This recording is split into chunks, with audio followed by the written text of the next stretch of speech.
Before I walked down the aisle, my 4-year-old grandson grabbed my hand. I knelt down to fix his little suit, and he whispered that my future wife was hurting his mother while I was gone. He pointed a shaking finger at my beautiful bride. I stayed perfectly calm until he pulled a small object from his pocket that left me absolutely speechless. Before I continue this story, let me know where you are watching from in the comments below. Hit like and subscribe if you have ever had to outsmart people who mistook your kindness for weakness. My name is Frederick. I am 69 years old, and I built a commercial construction empire in Chicago with nothing but a rusted backhoe and relentless grit. I know exactly how to spot a cracked foundation in a building. I completely failed to spot the structural rot inside my own family. The heavy oak doors of the sanctuary stood closed. The organ music bled through the thick wood. I smoothed the lapels of my tuxedo, preparing to marry Cynthia, the woman who had sworn to help me care for my daughter. Alicia had supposedly suffered a tragic staircase fall 6 months ago, leaving her completely bedridden. A small tug at my pant leg broke my concentration. It was my grandson Jaden. He held a velvet pillow with 2 gold wedding bands. He did not look up at me with his usual bright spark. His hands trembled violently. "Grandpa," Jaden whispered, his voice barely a breath, "she hurts Mommy when you go away." The air in my lungs turned to solid ice. I knelt on the cold marble floor and looked directly into his terrified brown eyes. I asked him exactly who was hurting his mother. He pointed a tiny finger toward the sanctuary doors, aiming directly at Cynthia. My chest tightened. Jaden reached into his little suit pocket and pulled out a heavy platinum money clip. It was my custom money clip, the exact one Cynthia claimed she had lost at the bank 3 weeks ago. I took the clip from his shaking hands. Wedged tightly between the metal prongs was a crumpled, blood-stained pharmacy receipt. I carefully unfolded the paper. It was a cash receipt for a heavy, unauthorized veterinary tranquilizer. At the bottom, the signature belonged to Ryan. Ryan is my son-in-law. He is the white, supposedly devoted husband who cried on my shoulder when Alicia fell down those stairs. The pieces of the puzzle slammed together with violent clarity. Alicia had not fallen. She was deliberately pushed. My future wife was drugging my daughter into a permanent stupor with the direct help of my son-in-law. They were working together right under my roof. I looked at the receipt again, memorizing the date and the dosage. Ryan had purchased the drugs the exact same day Cynthia moved into my estate. They had orchestrated this entire tragedy to gain access to my home and my daughter's trust fund. I felt a surge of pure rage course through my veins. I wanted to tear the sanctuary doors open and expose them both to the crowded room. But a screaming man is a weak man. I realized that everything over the past 6 months was a carefully calculated performance. Ryan's tearful updates about Alicia's lack of progress were lies to keep me distracted. Cynthia's gentle reminders to focus on my own happiness were tactics to isolate my daughter. They were a team of predators, and my house was their hunting ground. I stood up slowly, my knees popping in the quiet hallway. I shoved the physical proof of their conspiracy deep into my breast pocket. The initial shock evaporated, replaced by a cold mechanical precision. Confronting them right now would be the biggest mistake of my life. If I caused a scene at the altar, it would give them the immediate opportunity to deny everything. It would give Ryan the time to run back to the house and destroy the remaining evidence. Most importantly, it would leave Alicia completely vulnerable. I could not risk my daughter's life for a moment of dramatic satisfaction. I had to play their game, but I had to play it better. I looked down at Jaden. He was watching me with wide, fearful eyes, waiting for me to fix the terrifying world he was trapped in. I patted his head with a reassuring hand. "You are a very brave boy," I told him in a steady voice. "Grandpa will handle everything from here. Do not say a word to anyone." He nodded, clutching the ring pillow tightly. I took a deep breath and buried my fury behind a mask of joyful anticipation. I had spent 40 years negotiating with ruthless contractors and corrupt city officials. I knew how to smile at an enemy while calculating their exact ruin. I would not let them suspect a single thing. I would let them believe they had won. I would let them think the old man was blind and helpless. They had underestimated my protective nature and my ability to wage a silent war. I adjusted my tie and stared at the heavy wooden doors, ready to step into the ultimate trap. The church doors swung open with a heavy groan. The bridal chorus echoed through the cavernous room, loud and triumphant. 150 guests turned in their pews to look at me. I stepped forward, walking down the long aisle with measured, confident strides. Cynthia stood at the altar in a flawless white gown. She smiled at me, displaying the radiant joy of a predator who had finally cornered her prey. Ryan stood in the front row, giving me a supportive nod that made my stomach churn. I met Cynthia at the altar. I took her hands in mine. I held the very hands that were slowly and systematically killing my daughter. The minister spoke his lines about trust, loyalty, and eternal devotion. I looked the devil directly in the eyes and I said, "I do." The crowd erupted into applause. I kissed my new wife, sealing a contract of absolute destruction. The reception awaited us at an upscale downtown hotel filled with expensive champagne and empty congratulations. I knew I had to maintain this charade until I could secure my assets and extract Alicia safely. As we walked out of the church to the cheers of our guests, Ryan approached me with a panicked expression. The next phase of their extortion was already beginning and I was entirely ready for it. He pulled me aside before we even reached the limousine, whispering that he needed to speak with me urgently about a medical crisis. The real war had officially started. The reception ballroom at the Drake Hotel was a masterclass in expensive hypocrisy. Crystal chandeliers cast a warm golden glow over 150 guests who clinked champagne flutes and celebrated a union built entirely on a lethal lie. I sat at the center of the head table sipping ice water and watching my new wife dance with my senior business partners. Cynthia moved across the dance floor with the effortless grace of a woman who believed she had just secured a massive construction fortune. I maintained a relaxed, joyful expression, clapping when appropriate and nodding at the well-wishes shouted over the jazz band. My pulse remained completely steady. Panic is a luxury a man in a war zone cannot afford. Ryan approached my table, wiping a bead of sweat from his forehead to complete his performance of the exhausted, devoted husband. He held a glass of scotch in his left hand and leaned in close to my ear so the surrounding guests could not hear his desperate tone. His face contorted into a mask of deep, practiced sorrow. He told me the private rehabilitation clinic had just called him with devastating news. According to Ryan, the clinic administrators were threatening to immediately halt Alicia's specialized physical therapy unless we wired $50,000 to cover an unexpected insurance shortfall by Monday morning. He looked down at his shoes, playing the part of a broken man whose pride had been stripped away by medical debt. He whispered that his own savings were completely tapped out, and he hated to ask me for a financial lifeline on my wedding night. I studied his face, taking note of the gleaming custom Rolex strapped to his wrist.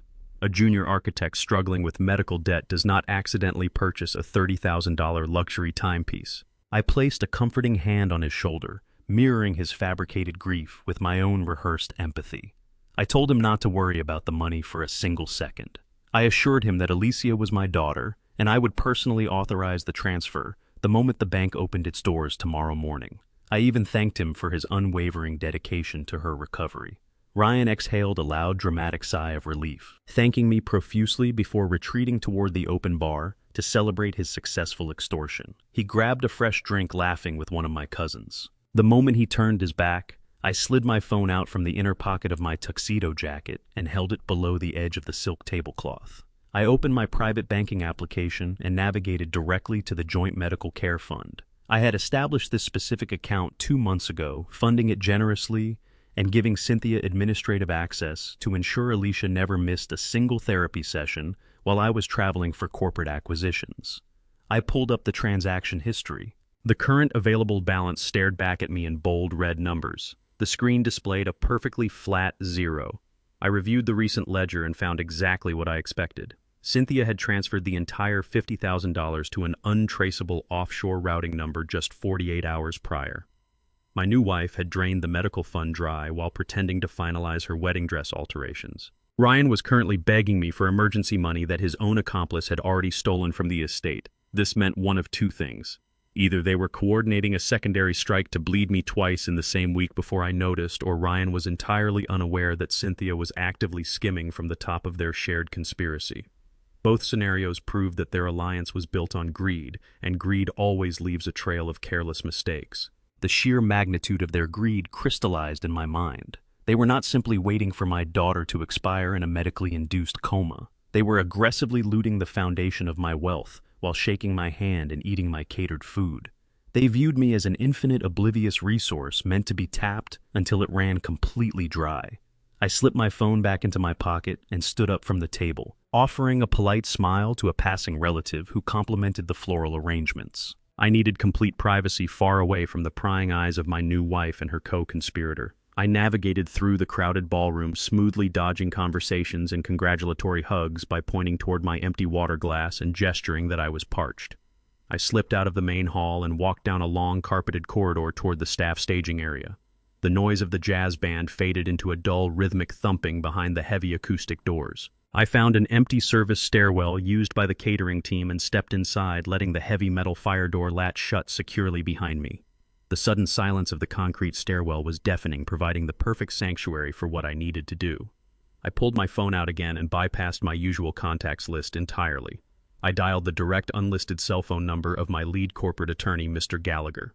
Gallagher was not just a lawyer who handled standard contracts. I was a ruthless legal strategist who had helped me bury rival construction firms during hostile takeovers in the 90s. If I was going to dismantle my own family and protect my daughter, I needed a man who understood exactly how to wage a war without leaving a single paper trail behind. The line rang twice before he answered the call. Gallagher offered his warmest congratulations, apologizing profusely for missing the reception. Due to a sudden legal filing he had to manage for another client. I immediately cut off his pleasantries and instructed him to listen to me with absolute focus.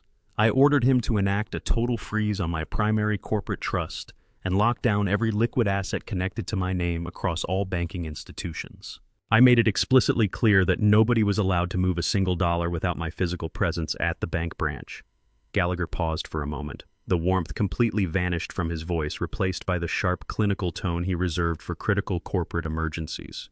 He informed me that my lockdown order was already too late to prevent a major breach. He stated that someone had attempted to access the master corporate trust less than an hour ago, triggering an automatic security flag at the central branch due to the size of the request.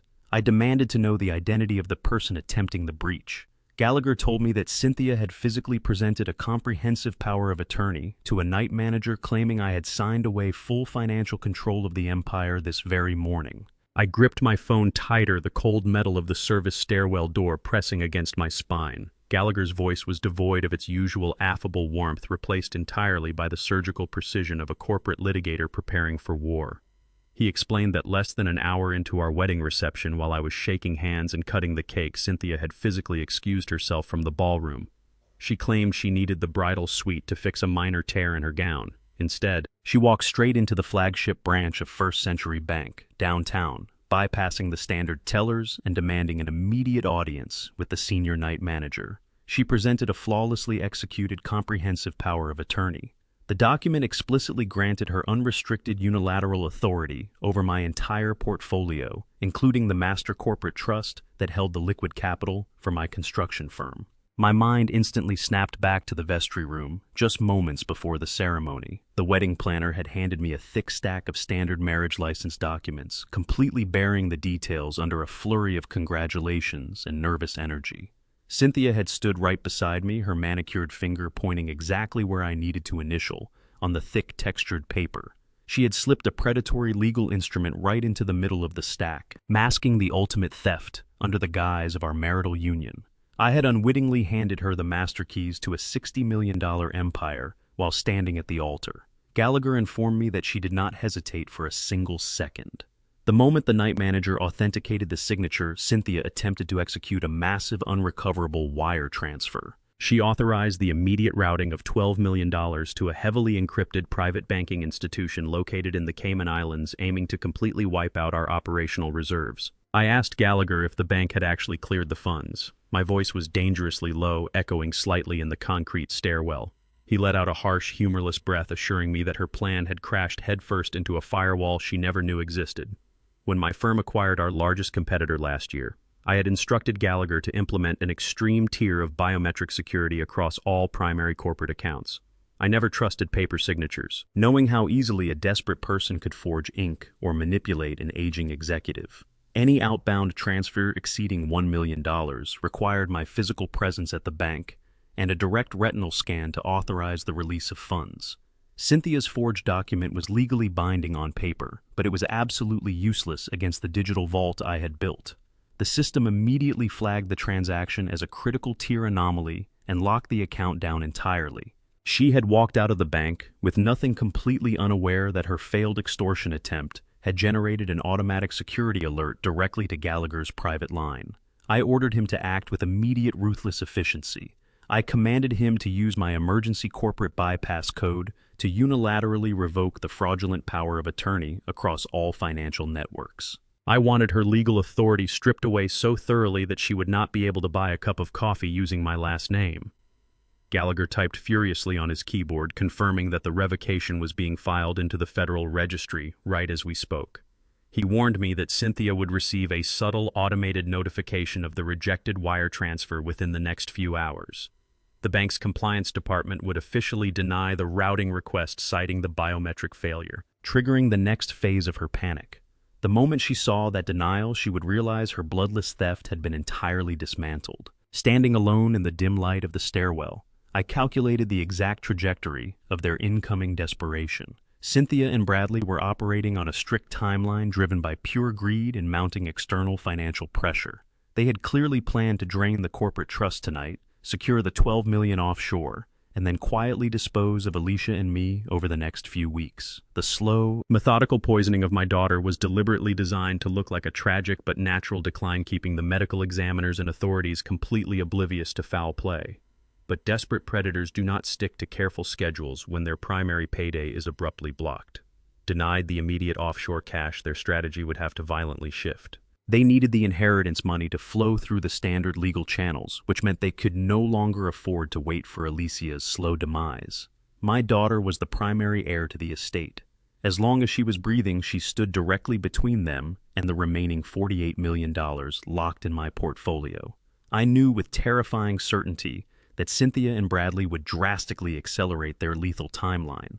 They would likely attempt to administer a massive, fatal dose of the veterinary tranquilizer to Alicia tonight. They would stage a sudden medical complication, play the grieving family members, and then turn their sights directly on me before I could alter my will. I had to move faster than their desperation.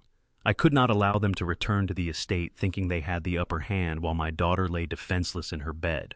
I formulated a countermeasure to rip the rug out from under them. I instructed Gallagher to drop every other corporate case he was managing and immediately draft a new ironclad will and testament. I ordered him to structure an impenetrable blind trust, transferring every single commercial asset, real estate holding, and liquid account exclusively to my grandson Jaden. I wanted the legal framework so incredibly dense that Cynthia and Bradley could spend the next century in a courtroom and never touch a single dime of my wealth. Gallagher promised to have the newly minted trust ready for my physical signature by dawn, securing my legacy against any external predators. I thanked him for his swift action and ended the call, slipping the phone securely back into my tuxedo pocket. I took a slow, deep breath, letting the icy air of the service stairwell sharpen my focus and cool my simmering rage. I smoothed the lapels of my jacket, adjusted my cufflinks, and pushed the heavy metal door open. I stepped back into the vibrant, deafening noise of the hotel ballroom as if absolutely nothing had happened. The jazz band was playing a lively tune, and the floor was packed with celebrating guests who had no idea they were attending a crime scene. I walked back towards the head table with a relaxed, jovial smile plastered across my face. I poured myself a fresh glass of sparkling water and raised it towards Cynthia as she returned from the dance floor, her cheeks flushed with the exertion of her lies. I played the role of the blissfully ignorant, wealthy groom to absolute perfection. The trap was firmly set, the assets were legally locked, and I was fully prepared to watch them walk blindly into their own destruction. The grand reception finally concluded shortly before midnight, leaving behind a trail of empty champagne flutes and hollow congratulations. We returned to my sprawling estate in the northern suburbs, riding in the back of a chauffeured town car in complete silence. Cynthia leaned her head against my shoulder, playing the part of the exhausted, deeply in love bride. Her breathing was steady, but I could feel the nervous electric tension radiating from her body. The moment we walked through the heavy double doors of the foyer, she claimed she was absolutely drained from the celebration. She kissed my cheek, kicked off her designer heels, and retreated straight to the master suite. I waited in the dark kitchen for 20 minutes, listening intently to the ambient sounds of the massive house. When I was absolutely certain she was pretending to be asleep, I moved. I bypassed the master bedroom entirely and walked silently down the long, carpeted corridor toward the isolated guest wing. This was the makeshift medical suite where my daughter Alicia was confined. I pushed the heavy oak door open with agonizing care, ensuring the hinges did not make a single sound. The room smelled overwhelmingly of sterile antiseptic and fresh lavender, a masking scent Cynthia insisted on using. Alicia lay perfectly still on the adjustable hospital bed, her breathing terribly shallow. The vibrant, fiercely intelligent architect who used to run my commercial development division was reduced to a fragile ghost in her own childhood home. I stepped deeper into the room and approached her bedside, my heart aching at the sight of her pale skin. I checked the clear intravenous bag hanging from the tall metal stand next to her monitor. The fluid inside looked slightly cloudy, confirming my worst fears about their ongoing chemical assault. Before I could examine the medical chart attached to the bed rail, the distinct sound of a floorboard creaking echoed in the hallway outside. Someone was coming. I quickly backed away from the bed and slipped into the deep shadows of the walk-in closet, leaving the slatted door cracked open just an inch. I held my breath, melting into the darkness of the heavy winter coats hanging around me. The bedroom door clicked open. Bradley stepped inside. He did not bother to turn on the overhead lights or even the small bedside lamp. The ambient moonlight filtering through the large bay windows illuminated his face, revealing an expression of cold, mechanical determination. This was the same man who had stood at my daughter's altar 5 years ago, swearing to protect her in sickness and in health. Now he was moving with the practiced efficiency of an assassin. Bradley walked straight to the medical stand, completely ignoring Alicia's unresponsive form on the mattress. He reached into the inner pocket of his tailored suit jacket and pulled out a small amber glass vial. Using his teeth, he popped the plastic safety cap off with practiced ease. He pulled a sterile syringe from his other pocket and plunged the needle through the rubber stopper, drawing a heavy dose of clear liquid into the plastic barrel. He did not hesitate for a single second. He stepped up to the intravenous line, punctured the primary injection port, and emptied the entire syringe directly into Alicia's bloodstream. The heavy veterinary tranquilizer mixed instantly with her saline drip. I was accelerating their timeline just as I had calculated. Without a second glance at the woman he claimed to love, Bradley tossed the empty amber vial directly into the small metal trash can near the door.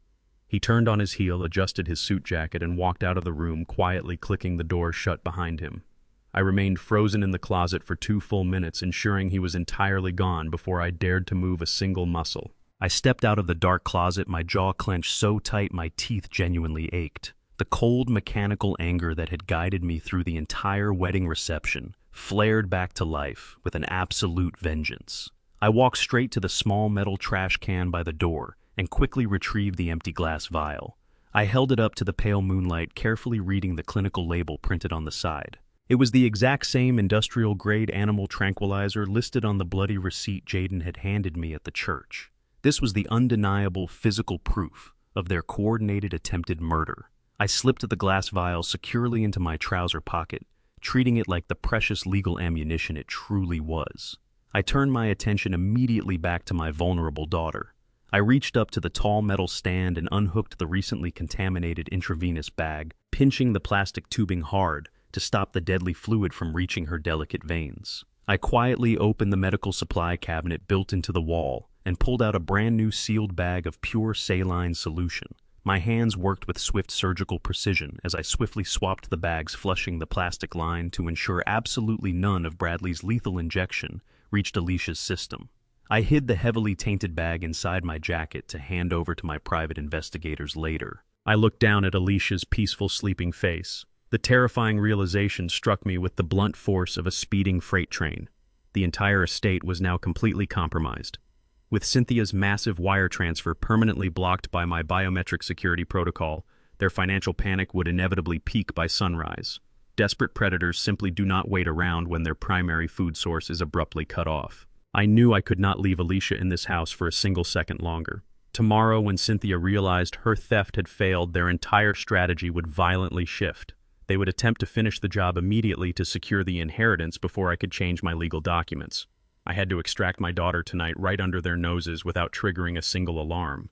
If they woke up and found her missing, they would run before I could properly trap them. I needed to construct a flawless illusion to buy myself 24 hours of absolute control. I pulled my phone from my pocket, shielding the bright screen with my hand. I opened my encrypted messaging application and typed a rapid, urgent command to the head of my private security detail. I instructed him to bring the unmarked medical transport van to the rear service entrance of the estate in exactly 10 minutes. The real battle was about to begin, and I was going to ensure that my daughter was far away from the collateral damage. I placed my phone back into my pocket and turned toward the bed, preparing to execute the most dangerous maneuver of my entire life. I slid my phone out of my pocket one more time to confirm the encrypted message had been received and understood. The screen glowed with a single green checkmark from Reynolds, the head of my private corporate security detail. Reynolds was a former military operative who had handled high-stakes extractions for my executives overseas. I knew he would not ask any unnecessary questions. He operated with absolute discretion and lethal efficiency, valuing action over explanation.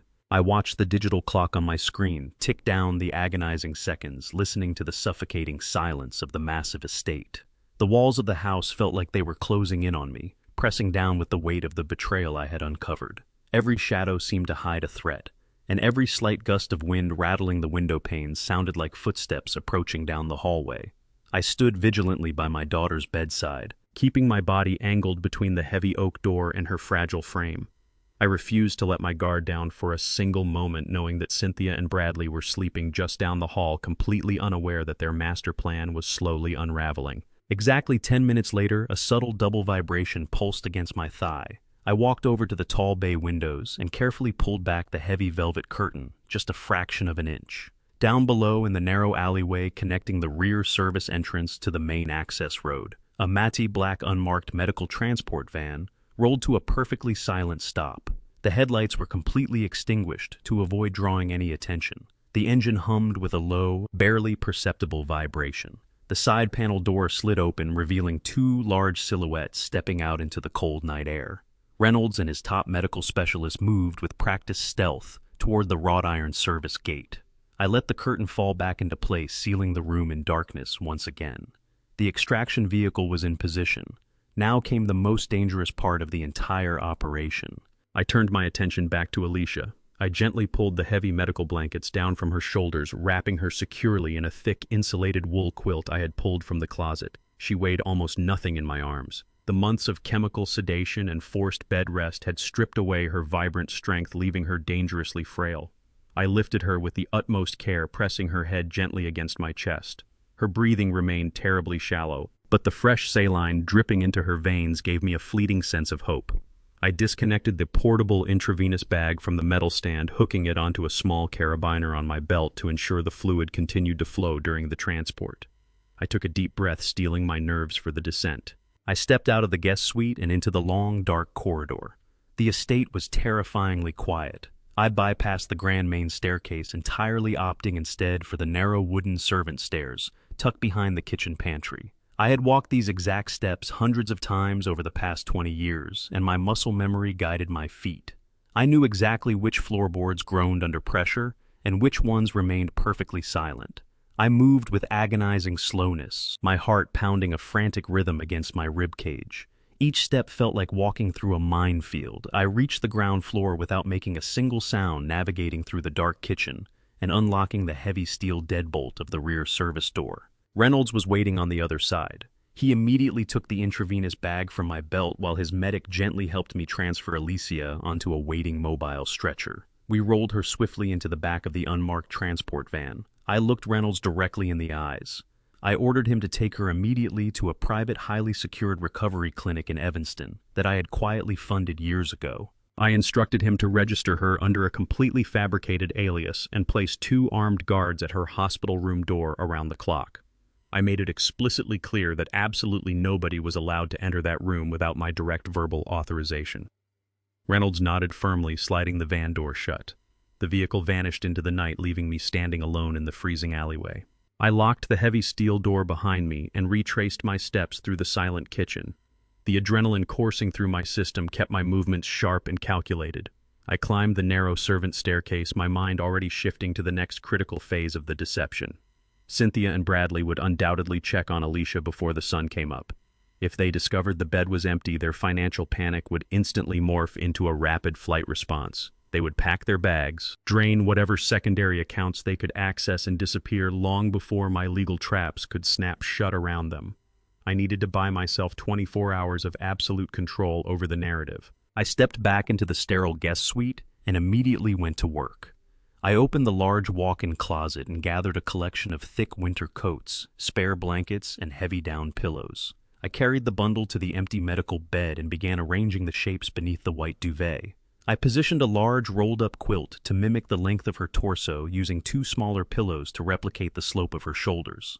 I carefully pulled the blankets up high, tucking them in tightly around the edges, just as the private nurses always did. From the top shelf of the closet, I retrieved a blonde mannequin-styling wig that Alicia had purchased years ago for a charity costume gala. I placed the wig delicately on the headrest pillow, letting the artificial blonde hair spill out over the top of the duvet cover. In the dim ambient moonlight filtering through the bay windows, the illusion was absolutely flawless. From the doorway, it looked exactly as if my daughter were still lying there in a deep medicated sleep. I reattached the tainted intravenous bag to the metal stand, hiding the needle under the covers to complete the staging. The decoy was perfectly set. I quietly stepped out of the guest suite and closed the heavy oak door behind me, ensuring the latch clicked silently into place.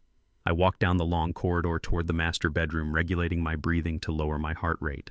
I pushed the door open and stepped inside. The bedside lamp clicked on instantly, casting a sharp yellow light across the room.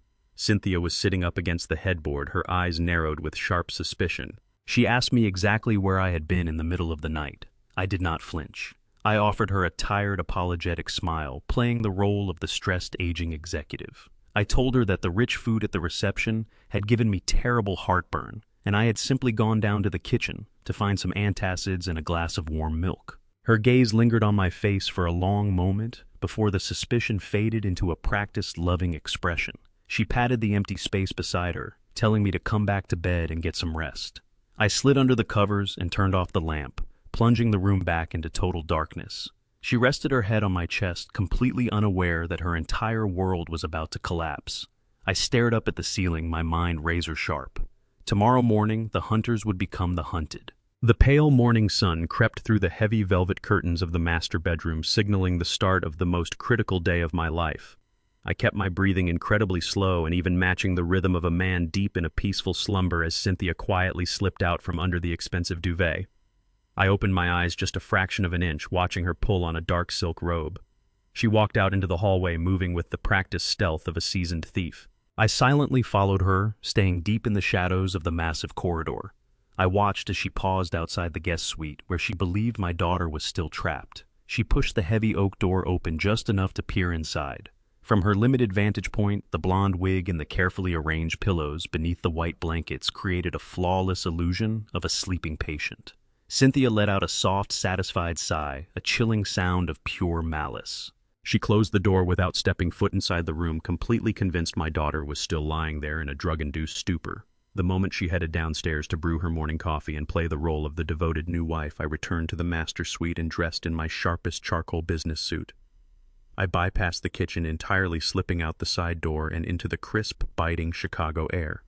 My personal driver was already waiting with the black sedan running. I ordered him to take me directly to the central branch of my primary corporate bank downtown. The towering glass and steel facade of the financial institution mirrored my own rigid determination as I stepped out of the vehicle. I bypassed the busy main lobby and took the private executive elevator straight to the top floor suites. My senior wealth manager, a meticulous man named Mitchell, was already waiting for me at a large mahogany table with a fresh pot of black coffee. I did not sit down to exchange meaningless pleasantries. I instructed Mitchells to immediately liquidate $5 million from a secondary commercial real estate holding and transfer the massive sum of cash into a brand new, highly visible checking account. Mitchell looked slightly confused by the sudden request to move that much capital without a prior investment strategy, but his fingers flew across his keyboard to execute my exact commands. I told him to name the account under the joint marital trust I shared with Cynthia, ensuring she would have basic viewing privileges. I watched the numbers appear on the glowing monitor, a massive pile of liquid capital sitting right out in the open like a tethered lamb. I requested a physical printout of the new account routing numbers, the transfer authorization codes, and the designated login credentials. Mitchell handed me the crisp white documents inside a standard blue banking folder. I thanked him for his swift efficiency and walked straight back to my waiting car. I returned to the estate just as Cynthia was leaving for a fabricated bridal brunch with her friends in the city. The timing was absolutely perfect. I walked directly into my ground floor home office, a room she frequently snooped around whenever I was out on a construction site. I pulled the freshly printed banking documents from the blue folder and laid them flat across the center of my polished desk. I positioned a heavy gold pen right next to the papers, making the setup look like an urgent financial task. I had carelessly forgotten to put away in the secure wall safe. The $5 million balance was printed in bold black ink, completely unmissable to anyone casually glancing at the desk. This was the ultimate bait for a desperate predator whose primary payout had just been brutally blocked. Leaving the bait on the desk was only the first half of my aggressive strategy. I sat down in my leather office chair and opened my encrypted corporate laptop. I initiated a secure video call with Gallagher, my trusted attorney, who was already operating from his downtown high-rise. I confirmed that the $5 million honeypot account was officially active, and the routing documents were sitting in plain sight, waiting for Cynthia to return. Gallagher nodded, his face entirely serious on the high-definition digital screen. He confirmed that he had already coordinated with his high-level contacts at the Federal Financial Crimes Division. We legally linked the honeypot account directly to the Federal Fraud Monitoring Network. The trap was engineered with lethal, inescapable digital precision. Because Cynthia's initial attempt to wire $12 million had been blocked by my biometric security protocols, she would be completely frantic for liquid cash by this evening. When she inevitably sneaked into my office and found the routing details on my desk, she would attempt an immediate wire transfer to salvage her failing extortion timeline. However, any digital access from an unapproved internet address attempting to move funds from this specific honeypot would instantly trigger a silent, unbreachable alarm at the federal level. The banking system would not just block the transfer. It would automatically generate an irrefutable digital footprint of wire fraud, providing the federal authorities with immediate concrete grounds to issue an automated arrest warrant.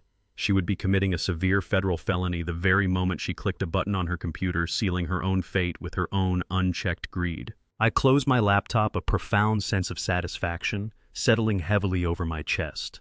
I had successfully transformed my own hard-earned wealth into a heavily armed landmine, ready to detonate the second she tried to steal it. Just as I stood up to lock the office door and secure the perimeter, my private cellular phone vibrated intensely in my breast pocket. I checked the glowing caller identification screen. It was an encrypted number belonging to Donahue, an elite private investigator I had quietly hired 3 days ago to dig deep into my son-in-law's past. I answered the call immediately, expecting a routine update on Ryan's hidden bank accounts or secret affairs.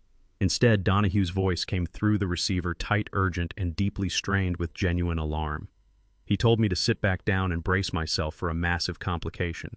The thorough investigation had just uncovered a terrifying hidden layer to Ryan's life, exposing a level of immediate physical danger I had not factored into my legal equations. Donahue warned me that Ryan was deeply entrenched in a violent underground network, and the dangerous men he was involved with were actively planning to pay my estate a visit tonight. I pressed the phone tighter against my ear and demanded Donahue give me the exact details without sugarcoating a single fact. The private investigator did not waste time. He explained that my son-in-law was not merely a greedy junior architect seeking an early inheritance. Bradley was a degenerate gambler who had buried himself in a mountain of illicit debt. For the past 2 years, he had been placing massive, reckless bets through an underground sports syndicate operating out of the industrial district. When his own modest salary dried up, he began borrowing heavily from the syndicate's loan sharks, using his marriage to my daughter as his ultimate collateral. He had convinced these dangerous men that he was just months away from taking control of a massive construction fortune.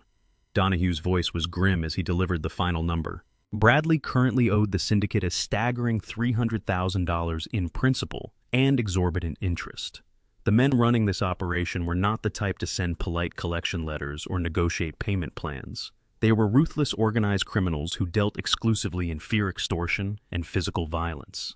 Bradley had managed to keep them at bay for the past 6 months by promising them a massive payout the moment he and Cynthia officially secured access to my estate. He had literally wagered his life on the success of their lethal conspiracy. Now that my biometric security protocols had blocked Cynthia's $12 million wire transfer this morning, Bradley's primary lifeline had been completely severed. He had absolutely no way to pay the men he had been stalling for months. I listened to Donahue outline the sheer stupidity of my son-in-law, realizing that Bradley had inadvertently invited a highly volatile external threat directly to my front door. Donahue informed me that the syndicate's patience had officially evaporated at midnight. Bradley had missed his final non-negotiable deadline to deliver the $300,000. The syndicate leaders were no longer interested in empty promises or future inheritance claims. They wanted their money today, and they had already tracked Bradley's exact movements straight to my heavily gated property in the suburbs. Donahue had intercepted chatter from his street-level informants, confirming that a crew of syndicate enforcers was preparing to visit my estate tonight to collect the debt by any means necessary. They were planning to bypass my standard perimeter security, breach the house, and extract the value of the debt through whatever assets they could carry out, or through direct physical violence against Bradley. They did not care who else was in the house. They only cared about balancing their ledgers. The sheer audacity of the situation sharpened my focus into a razor edge. Bradley was relying entirely on Cynthia's fraudulent wire transfer to save his own skin today. Because I had trapped her at the bank, Bradley was now a dead man walking, and he was bringing a crew of violent criminals right into my living room. I stood in my home office processing the immediate physical danger to my property. A weaker man might have panicked or immediately wired the $300,000 to protect his home from a violent invasion. But I absolutely refused to be a victim of my son-in-law's pathetic gambling addiction. I refused to let a group of street-level thugs intimidate me on the very property I had built with 40 years of honest labor. I saw this impending home invasion not as a threat, but as an extraordinary tactical opportunity to completely neutralize Bradley's external leverage. If these men wanted to come to my house tonight to collect a debt, I was going to ensure they received a welcome party they would never forget. I ordered Donahue to immediately compile every single piece of intelligence he had gathered on this underground syndicate. I wanted their names, their known operating locations, the digital copies of their illicit financial ledgers, and the specific details of the collection run they were planning for my estate tonight. Donahue was incredibly efficient. Within 15 minutes, a massive encrypted data file arrived in my secure email inbox. It contained undeniable proof of the syndicate's illegal gambling ring, their extortion tactics, and the exact identities of the enforcers dispatched to my address. I did not call my private security team to intercept them. Instead, I established a secure, untraceable digital connection and forwarded the entire intelligence dossier directly to the Organized Crime Division of the Chicago Police Department. I attached an anonymous, highly detailed tip outlining the exact time and location of the impending armed collection at my estate. I handed the police a perfectly wrapped, highly lucrative bust on a silver platter. I effectively turned a violent home invasion into a meticulously timed police ambush.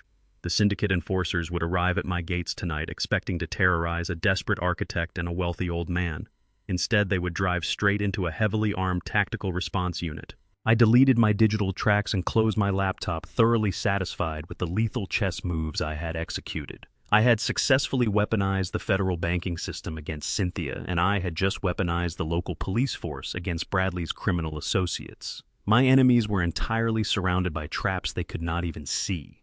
I unlocked my office door and stepped out into the main hallway, ready to face the orchestrators of this pathetic conspiracy. I walked confidently toward the grand living room, projecting the calm, relaxed demeanor of a man without a single care in the world. Cynthia was waiting for me near the marble fireplace. The moment she saw me, she arranged her features into a mask of deep, fabricated concern. She approached me slowly, placing a gentle hand on my chest and looking up at me with wide, sympathetic eyes. She announced that she had taken the liberty of inviting a medical specialist to the house this afternoon. She claimed she was terribly worried about my stress levels after the exhausting wedding weekend and wanted a professional to evaluate my overall health and cognitive well-being.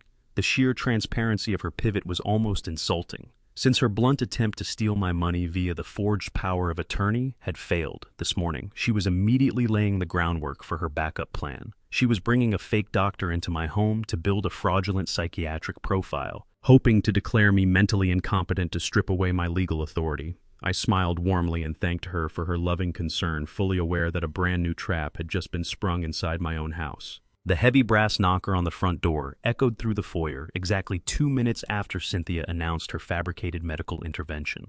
I maintained my perfectly composed smile as she hurried to the entryway, her silk robe flowing behind her. She opened the door to reveal a man in a sharply tailored charcoal suit carrying a pristine leather briefcase. He had silver hair at his temples and wore thick wire-rimmed glasses designed to project an air of absolute clinical authority. Cynthia escorted him into the grand living room with exaggerated reverence. She introduced him as Dr. Philip Mercer, claiming he was one of the most renowned cognitive behavioral psychiatrists in the greater Chicago area. She tightly gripped my forearm, forcing a look of profound, tearful distress onto her face.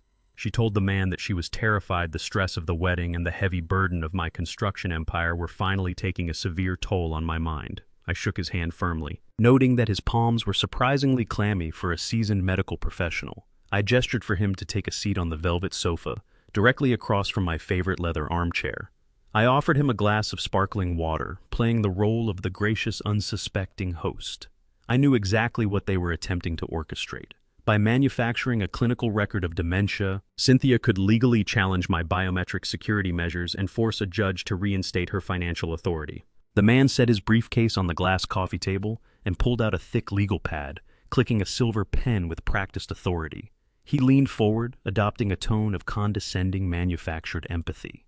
He began the evaluation with a series of highly manipulative leading questions, designed to trap me into admitting cognitive decline. He asked if I frequently forgot the names of my top corporate executives, or if I ever found myself entirely lost while driving through familiar Chicago neighborhoods.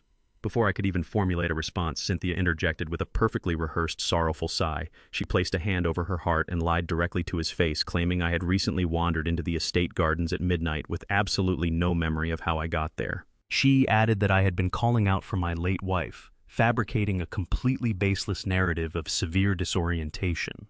The fake doctor nodded solemnly, scribbling furious, completely illegitimate notes onto his legal pad. He then shifted his line of questioning to my financial management. He asked if I found the daily operations of a $60 million commercial empire too overwhelming for a man approaching 70. He smoothly suggested that stepping down and handing permanent, irrevocable control to my loving, capable new wife would be the healthiest medical decision I could possibly make.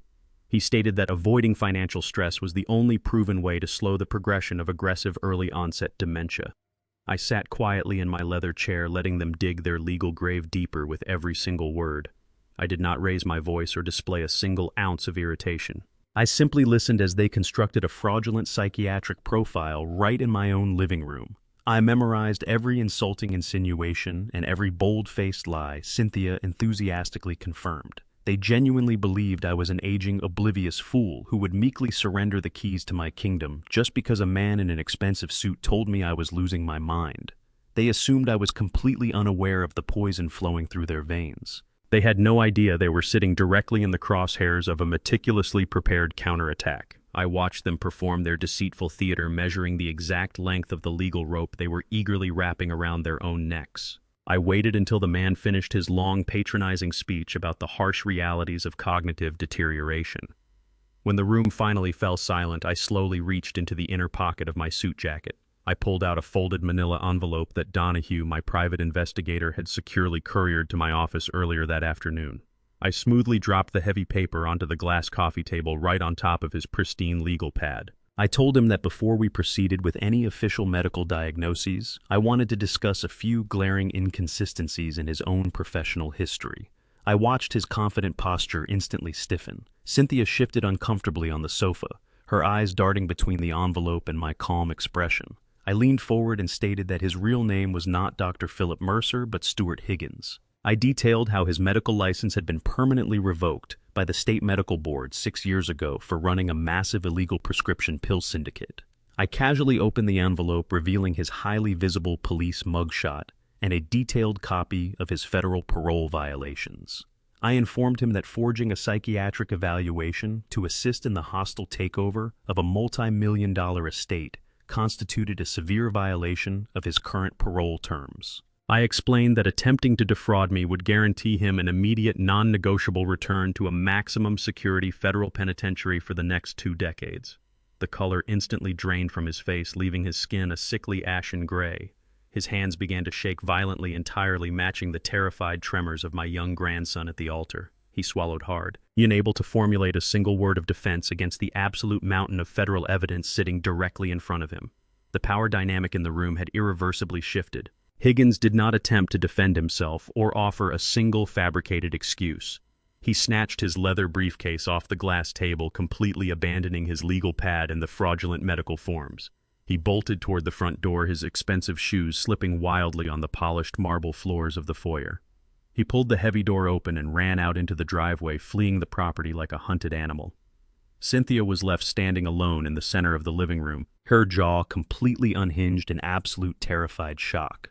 She frantically attempted to recover her composure, stammering out a desperate, poorly constructed lie. She claimed she had been entirely deceived by a sophisticated scam artist and swore she only wanted what was medically best for me. I offered her a warm, forgiving smile, accepting her hollow apology without a single moment of hesitation. I told her to forget the entire ordeal and go rest before dinner. She hurried up the stairs, completely unaware that I had personally installed microscopic high-definition recording devices throughout the entire estate earlier that morning. Every second of her panic, every stuttered lie, and every frantic movement was currently being archived on a highly secure digital server. The net was pulling tighter, and she was doing the work for me. Cynthia retreated upstairs, completely oblivious to the digital net I had cast over the estate. While she was busy hyperventilating in the master suite, I walked methodically through the ground floor. I had previously installed microscopic recording devices, but today required tactical activation. I strategically armed military-grade audio transmitters in every single room where they felt safe discussing their lethal secrets. I double-checked the tiny microphone tucked beneath the marble lip of the kitchen island, knowing Cynthia always paced there when she was anxious. I activated another device behind a row of heavy leather-bound books in my private study, the exact room Bradley liked to use when pretending to manage his non-existent architectural firm. The devices were completely untraceable, wired directly to a secure application on my encrypted cellular phone. I needed them to speak freely, and rats only come out of the woodwork when they firmly believe the homeowner has left the building. I grabbed my heavy wool overcoat from the foyer closet and shouted up the grand staircase. I announced to Cynthia that I was heading out to inspect a new commercial development site downtown and would not return until late evening. She did not respond, but I heard the floorboards creak above me, confirming she was listening. I walked out the front door and climbed into the driver's seat of my personal car. I did not drive downtown. I simply pulled out of the estate gates, drove 3 blocks down the street, and parked under the heavy canopy of an old oak tree. I turned off the engine and connected my phone to the car audio system. The trap was fully armed, and I only had to wait for them to stumble blindly into it. The interior of my car remained perfectly silent until the first sharp crackle of audio came through the digital speakers. The microphone in the study picked up the sound of a heavy wooden door slamming shut, followed immediately by Bradley's frantic pacing. He was cursing loudly, his voice tight with an entirely new level of unhinged desperation. Cynthia joined him a moment later, her breathing heavy and ragged. I sat in the cold car, listening as their pristine facade completely shattered into a million jagged pieces. Cynthia shrieked that her fake doctor had run out of the house like a terrified child. She explained how I had casually dropped a federal background check onto the coffee table, exposing his criminal parole violations without ever raising my voice. Bradley groaned in absolute panic, realizing their attempt to declare me mentally incompetent had just evaporated into thin air. His pacing grew louder, his heavy footsteps echoing through the transmission. He told Cynthia that the biometric lock at the bank and the spectacular failure of the medical diagnosis meant their bloodless legal strategy was officially dead. They could no longer slowly drain my accounts or politely institutionalize me. The syndicate loan sharks were expecting their $300,000 payment tonight, and Bradley had absolutely nothing to give them. Cynthia cried out that she had nothing either. Her $12 million wire transfer permanently blocked by a system she could not manipulate. The terrifying reality of their total failure crashed down on them inside my study. They were out of time, out of money, and rapidly running out of options. I listened to them turn on each other, hurling vicious insults and shifting the blame for their collapsing conspiracy. It was the pathetic, inevitable implosion of 2 parasites realizing the host was completely out of reach. The fierce argument pouring through the speakers suddenly stopped. The heavy silence that followed was far more dangerous than their screaming. Bradley spoke first, his voice dropping to a low, chilling whisper that made the hairs on my arms stand up. He told Cynthia they had to completely abandon the slow game and eliminate the primary obstacles tonight. He explicitly stated that Alicia needed to die before midnight. If my daughter passed away, the massive inheritance would automatically defer to my wife, bypassing any legal delays or corporate roadblocks. Bradley calmly outlined his plan to inject a massive concentrated dose of the veterinary tranquilizer directly into Alicia's intravenous line the moment the sun went down. He promised it would cause instant respiratory failure, looking exactly like a natural, tragic complication from her prior spinal injuries. Cynthia did not hesitate or express a single ounce of remorse for her bedridden stepdaughter. She immediately agreed to the murder but demanded to know exactly how they would handle me. Bradley's response sent a fresh wave of cold fury surging through my veins. He coldly suggested that my overwhelming grief over losing my only daughter would provide the perfect cover. He planned to wait until I returned from my fabricated business trip, completely devastated by the news of Alicia's sudden death. He would then lace my evening scotch with the remainder of the heavy animal tranquilizer. Once I was completely incapacitated, he would push me down the exact same steep back staircase he had used to break Alicia's spine 6 months ago. He boldly guaranteed that the police would quickly rule it a tragic drunken accident caused by overwhelming paternal grief.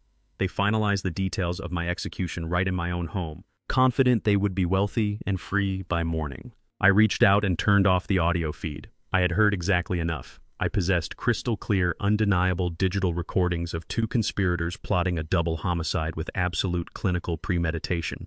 I disconnected my phone from the car speakers and immediately dialed a direct unlisted number I had memorized decades ago.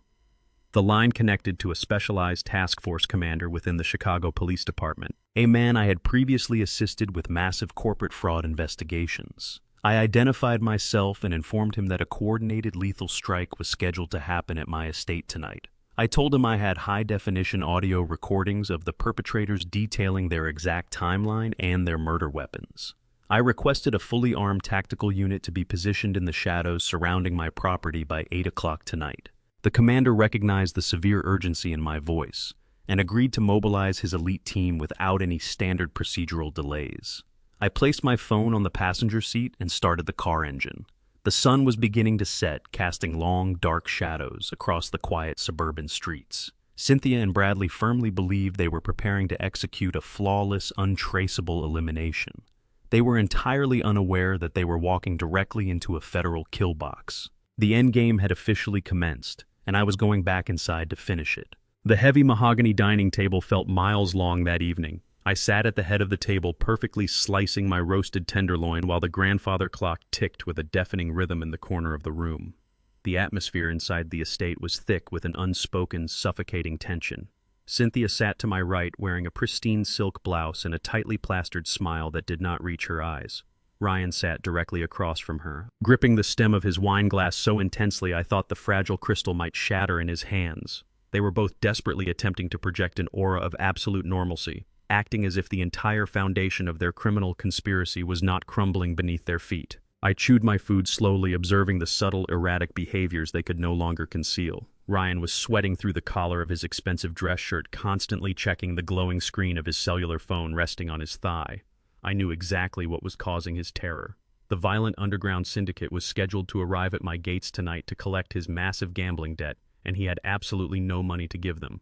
Cynthia was equally unhinged, her usual elegant composure replaced by a rigid robotic stiffness. She had spent the entire afternoon hyperventilating over her failed wire transfer and the disastrous exit of her fraudulent psychiatrist. They were completely cornered, yet they sat in my dining room pretending we were just a happy, wealthy family, enjoying a quiet Thursday night dinner. Cynthia reached across the table and gently placed her cold hand over mine. She asked me how my afternoon business inspections went, forcing a tone of sweet wifely devotion. I did not pull my hand away. I offered her a warm, reassuring smile, matching her deception with my own practiced performance. I told her the afternoon had been incredibly productive and deeply illuminating.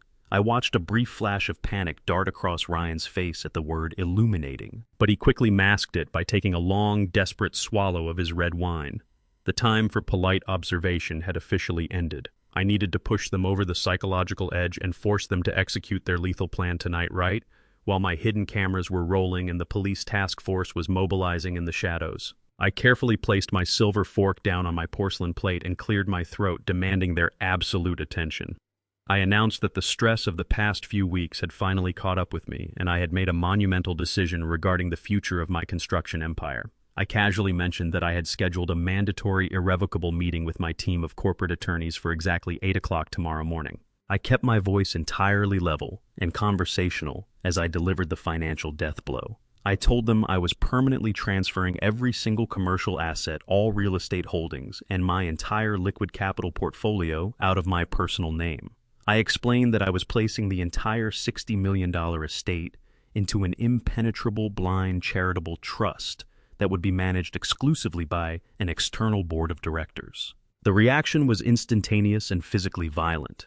Ryan choked violently on his wine, sputtering and coughing into his linen napkin, as his face turned a dangerous shade of crimson. Cynthia dropped her silver knife. It clattered loudly against her plate, echoing through the silent dining room like a gunshot.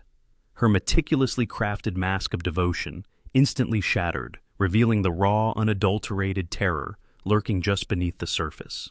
She stared at me with wide, unblinking eyes, struggling to regulate her suddenly ragged breathing. She asked me why I would ever do something so drastic without consulting her first, her voice pitching upward into a shrill, panicked squeak. She reminded me that we were newly married and that we needed to secure our financial future together to properly care for Alicia. I leaned back in my chair and used her own malicious strategy directly against her. I smiled softly and told her that her genuine concern for my cognitive health earlier that afternoon had truly opened my eyes. I reminded her of the visiting doctor's professional advice regarding the severe dangers of financial stress on the aging brain. I stated that completely relinquishing my wealth to a blind trust was the only logical way to protect my peace of mind and ensure my legacy remained completely intact. I watched the profound, sickening realization wash over both of their faces. By bringing that fraudulent psychiatrist into my home, Cynthia had inadvertently provided me with the perfect, undeniable justification to legally lock away the very fortune they were trying to steal. They had dug their own financial grave, and I was simply handing them the shovel. The devastating news instantly forced their hand, fundamentally altering their entire timeline in a matter of seconds. Cynthia and Ryan exchanged a rapid, terrified glance across the table. It was a silent, desperate communication between two cornered predators, realizing their primary food source was about to vanish forever. If my assets were officially locked into an external blind trust tomorrow morning, their entire conspiracy became completely worthless. Ryan would be slaughtered by the underground gambling syndicate he owed, and Cynthia would be left legally married to a man whose wealth she could no longer touch. They could not afford to wait for a slow, undetected tragedy. They could not wait weeks for my daughter to expire naturally, nor could they wait for a convenient opportunity to stage my accidental death. I continued eating my dinner in complete silence, acutely aware of the dangerous, volatile energy radiating from the two people sitting next to me. I had successfully backed a pair of lethal rats into an inescapable corner. The only way for them to intercept the massive inheritance was to ensure I did not survive to sign those legal documents tomorrow morning. However, my legal will currently dictated that my bedridden daughter Alicia was the sole primary beneficiary of the estate. To secure the money for themselves, they had to eliminate Alicia first, ensuring the entire fortune defaulted directly to Cynthia as my surviving spouse. They had to execute a double homicide tonight within the next few hours before the sun rose and the lawyers arrived. The air in the dining room grew heavy and toxic with their unspoken murderous intent. Ryan abruptly pushed his chair back from the table, claiming he suddenly felt violently ill from the wine and needed to use the restroom. Cynthia quickly agreed, stating that she needed to go to the kitchen to prepare some hot herbal tea to help settle their stomachs. They were not sick and they were not making tea. They were hastily retreating to coordinate the logistics of their immediate violent strike. They believed they were acting with cunning, desperate efficiency. They were completely unaware that every single move they made was accelerating my meticulously engineered trap. I had given them the ultimate motivation to strike, ensuring they would act recklessly and decisively in front of the digital surveillance network I had established. I wiped my mouth, stood up from the table, and politely excused myself for the evening. I announced that I needed to retreat to my private study to thoroughly review the final trust documents before tomorrow's critical meeting. I wished my wife a good night and walked down the main corridor, leaving them alone to finalize their lethal preparations. I stepped into my secure study and firmly locked the heavy mahogany door behind me, engaging the thick steel deadbolt. I walked directly to my polished desk and opened my encrypted corporate laptop, bypassing the standard login screens to access my private surveillance network. I activated the live video feeds from the microscopic cameras I had hidden throughout the estate earlier that afternoon. The high-definition screen flickered to life, displaying a crystal-clear view of the sprawling kitchen. Cynthia and Ryan were standing by the marble island, their faces pale and drawn tight with absolute panic. Ryan pulled the small amber glass vial of the unauthorized veterinary tranquilizer from his jacket pocket. I watched him draw a massive, lethal dose of the clear liquid into a large plastic syringe. Cynthia stood beside him nervously, keeping watch over the hallway doors while nodding in frantic agreement. They were explicitly preparing the poison that was meant to stop my daughter's heart and eventually end my own life. I sat in the darkness of my study, watching the undeniable visual evidence of their attempted murder stream live onto my secure hard drive. The trap was perfectly baited, and the predators were actively sinking their teeth into the steel jaws. I picked up my cellular phone and sent a single, encoded text message to the tactical police commander waiting in the shadows down the street. The final endgame was officially initiated. I sat motionless in the oppressive darkness of my private study, My eyes locked on the high-definition surveillance monitors illuminating the room with a stark bluish glow. The digital clock in the lower corner of the screen silently flipped to midnight. In the sprawling kitchen, Cynthia and Ryan finally moved. They had spent the last 20 minutes psyching themselves up for a double homicide, pacing across the marble floors and whispering frantic final instructions to one another. Now, armed with the massive plastic syringe filled to the brim with the concentrated veterinary tranquilizer, they began their quiet march toward the guest wing. I watched them navigate the long, shadowed corridors of my estate. They moved with the synchronized predatory grace of two desperate animals who firmly believed they were completely alone in the house. Cynthia led the way, her silk robe billowing slightly behind her as she tiptoed across the expensive Persian runners. She paused at every intersection, her head swiveling to check for any signs of movement from the domestic staff quarters or my master suite upstairs. Ryan followed closely on her heels, his broad shoulders hunched forward, his right hand gripping the lethal syringe so tightly, his knuckles were stark white under the ambient moonlight, filtering through the tall hallway windows. They were functioning on pure adrenaline-fueled greed. The looming threat of my permanent financial trust and the violent syndicate enforcers had entirely stripped away their cautious long-term strategy. They needed a dead body tonight, and they were walking right into the very room where they believed my daughter lay defenseless. They finally reached the heavy oak door of the guest suite. Cynthia placed her hand flat against the brass handle, pausing for a long, agonizing moment to listen for any sounds from the other side. Satisfied by the total silence, she slowly pushed the door open, wincing slightly at the faint creak of the hinges. They slipped inside the sterile, lavender-scented room, pulling the door partially closed behind them to block out any light from the main corridor. From my vantage point behind the glowing monitors, I had a perfect unobstructed view of their every movement through the hidden camera I had installed in the corner molding. The trap was fully loaded. I watched them inch toward the hospital bed, completely unaware that the figure resting beneath the thick white duvet was a carefully constructed decoy. Ryan stepped past Cynthia and approached the side of the medical bed, his eyes fixed intensely on the slow, rhythmic drip of the intravenous bag hanging from the tall metal stand. He did not look at the face resting on the pillow, cowardly avoiding the features of the woman he was actively trying to execute. He simply focused on the plastic tubing and the primary injection port, treating the murder as a cold mechanical task. The ambient moonlight, streaming through the large bay windows, cast long, distorted shadows across his face, highlighting the ruthless determination etched into his jawline. I watched the live feed with absolute icy detachment. I was witnessing the true, monstrous nature of the man I had welcomed into my family and trusted with my daughter's life. He raised the plastic syringe, holding it up to the dim light to ensure the thick, clear liquid was perfectly primed for the injection. Cynthia stood at the foot of the bed, her hands clutched tightly over her chest, watching Ryan with a sickening expression of eager anticipation. She gave him a sharp, confirming nod. Ryan did not hesitate. He reached out and pinched the clear plastic intravenous line, temporarily halting the flow of the pure saline solution I had hung earlier that night. With swift practiced precision, he plunged the thick metal needle directly into the rubber injection port. He pressed his thumb down hard on the plunger, emptying the entire massive dose of the concentrated animal tranquilizer directly into the tubing.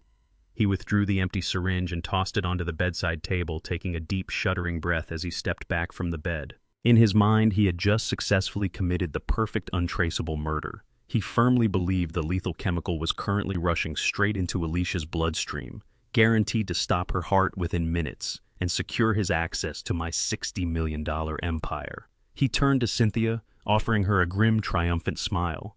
They stood together in the dark room for a long, heavy moment, waiting in utter silence for the heart monitor to flatline or for a physical reaction from the body beneath the blankets. The room remained perfectly still. The figure under the heavy white duvet did not twitch, gasp, or struggle. The only sound was the quiet, steady hum of the estate's central heating system kicking on. I leaned forward in my leather office chair, resting my finger gently over the digital control panel on my laptop keyboard, ready to initiate the final sequence. Cynthia frowned, clearly unsettled by the complete lack of any physical response from the bed. She had expected to witness a sudden, violent final breath, or at least a subtle shift in the blankets as the heavy tranquilizer took its lethal effect. The absolute stillness unnerved her. She stepped away from the foot of the bed and moved cautiously toward the headboard, her eyes narrowing with sudden, sharp suspicion. She reached out with a trembling hand and grabbed the top edge of the thick white duvet. With one swift, forceful motion, she ripped the heavy blankets back to inspect the victim. The moonlight instantly illuminated the truth. Cynthia gasped, stumbling backwards so fast she nearly collided with Ryan. Instead of my fragile, comatose daughter, the bed held a rigid stack of heavy winter coats and thick down pillows. At the top of the pile, resting perfectly on the medical pillow, sat the lifeless plastic head of the blonde mannequin wig. The synthetic hair spilled out across the white cotton sheets, mocking their elaborate murder plot with absolute silence. The sheer horror of the discovery washed over Cynthia's face. She let out a piercing, high-pitched scream of pure, unadulterated panic. She pointed wildly at the decoy, her hands shaking so violently she could barely speak. Ryan spun around and stared at the empty bed, his jaw dropping in complete disbelief. He lunged forward and tore the rest of the blankets away, frantically throwing the pillows onto the floor as if Alicia might somehow be hiding beneath the mattress. The devastating reality crashed down on them with the force of a concrete wrecking ball. They had not just failed to secure their massive inheritance. They had been completely outsmarted. They instantly realized that I had discovered their conspiracy, extracted my daughter from the estate, and deliberately lured them into a staged execution room. The fake psychiatric doctor, the sudden trust transfer, the exposed routing numbers, it all suddenly made terrifying sense to them. They were not the predators carefully stalking an old wealthy fool. They were the desperate prey caught squarely in the center of a meticulously engineered trap. Ryan spun around and shouted at Cynthia to run. They sprinted toward the doorway, their earlier stealth entirely abandoned in a chaotic frenzy to escape the property. I did not give them a single second to reach the hallway. I pressed the red icon on my digital control panel. The heavy reinforced oak door to the guest suite slammed shut with a deafening violent crash, just as Ryan reached the threshold. The motorized steel deadbolt engaged, instantly sliding into the reinforced door frame with a loud, mechanical clack that echoed through the entire wing. I had upgraded the security locks on that specific room years ago to protect my sensitive corporate documents. Ryan slammed his shoulder against the solid wood, grunting in pain as the door refused to yield even a fraction of an inch. Cynthia pounded her fists against the thick panels, screaming my name in a pitch of pure, suffocating terror. They pulled frantically at the brass handle, but the electronic mechanism was completely dead, entirely overridden by my master control system.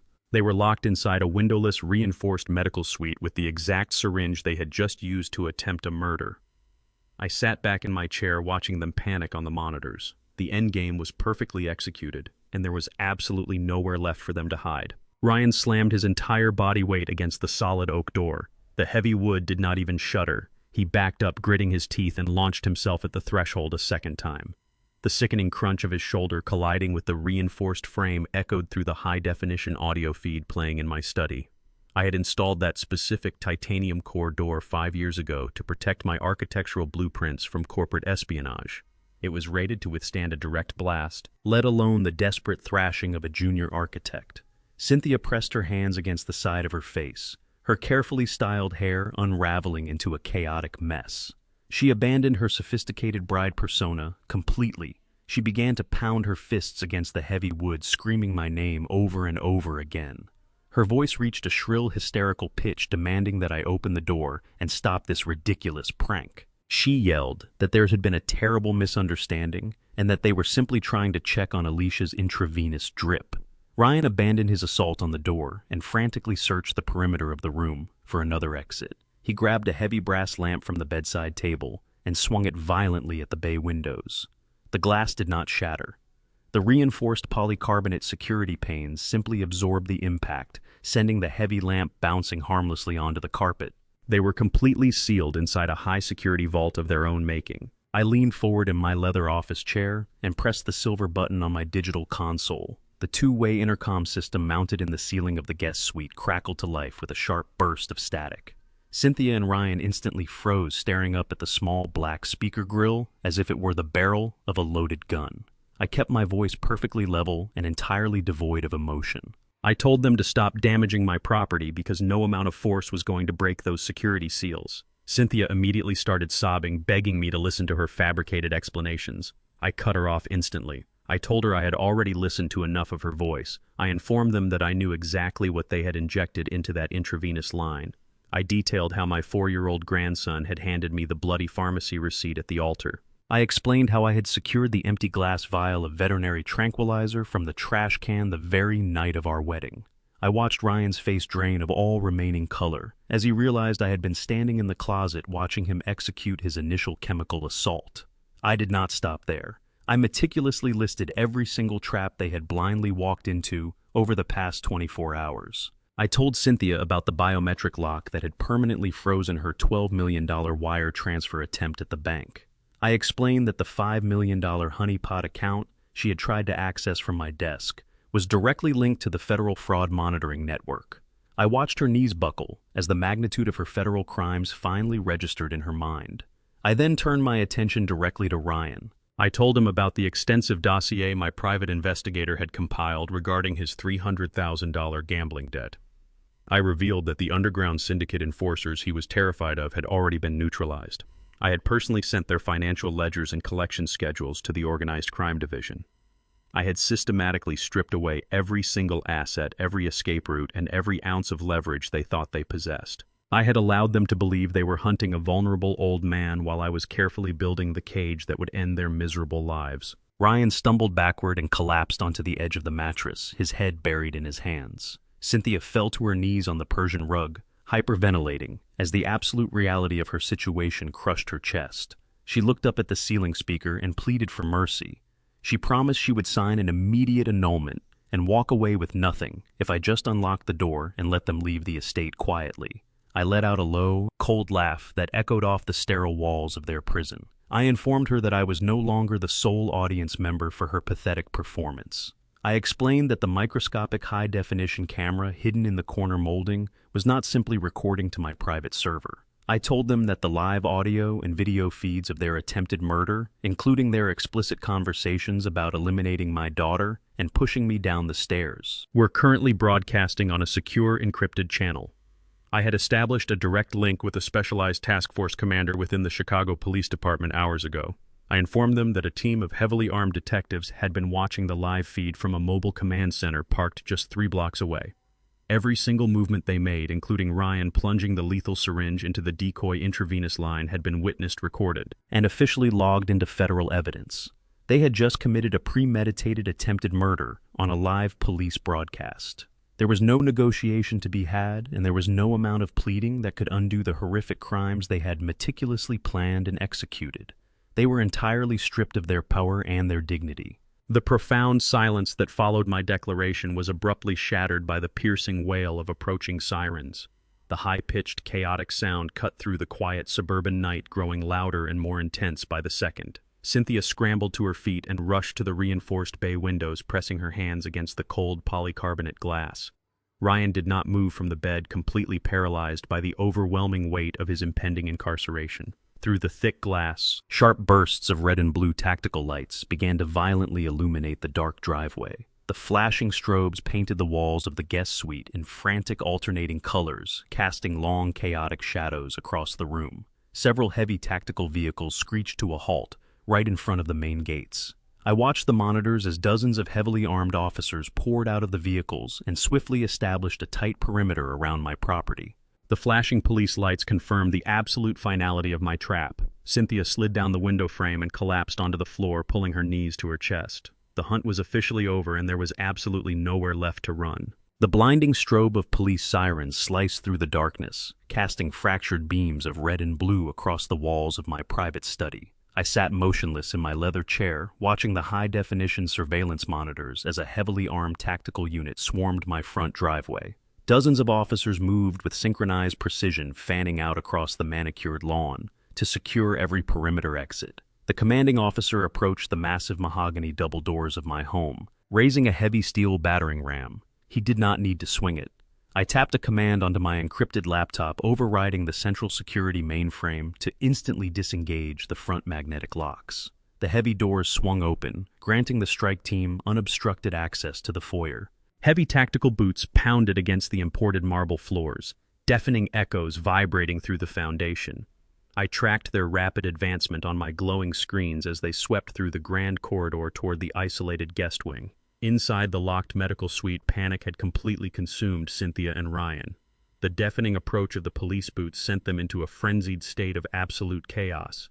Cynthia hyperventilated against the reinforced window, her immaculate bridal facade entirely destroyed by the reality of her impending incarceration. Ryan paced like a cornered animal, frantically searching for an escape route while clutching the plastic syringe he had just used to attempt a murder. The tactical team stacked up tightly outside the heavy oak door of the guest suite, raising their ballistic shields and preparing to breach the room by force. I leaned forward and pressed the final red icon on my digital control panel. The titanium deadbolt retracted with a sharp mechanical snap echoing loudly into the hallway. I unlocked their cage right as the commander raised his hand to signal the breach. The door flew open, and the overwhelming force of the Chicago Police Department poured into the room, leveling their weapons directly at the two predators I had successfully cornered. "Chicago Police Department, drop the weapon and put your hands entirely in the air," the lead tactical officer roared over the chaos. Beams from tactical flashlights crisscrossed the dark room, blinding Cynthia and pinning Ryan against the medical bed. Cynthia instantly collapsed onto the Persian rug, wrapping her arms around her head and sobbing in absolute terror. Ryan did not immediately surrender to the overwhelming authority surrounding him. Driven by the primal fear of a man realizing his life was over, he gripped the empty plastic syringe like a pathetic weapon. He raised his arm, brandishing the needle toward the advancing officers in a foolish display of defiance. The officers did not negotiate with an armed suspect attempting to resist a homicide arrest. Two tactical operatives lunged forward with brutal, calculated efficiency.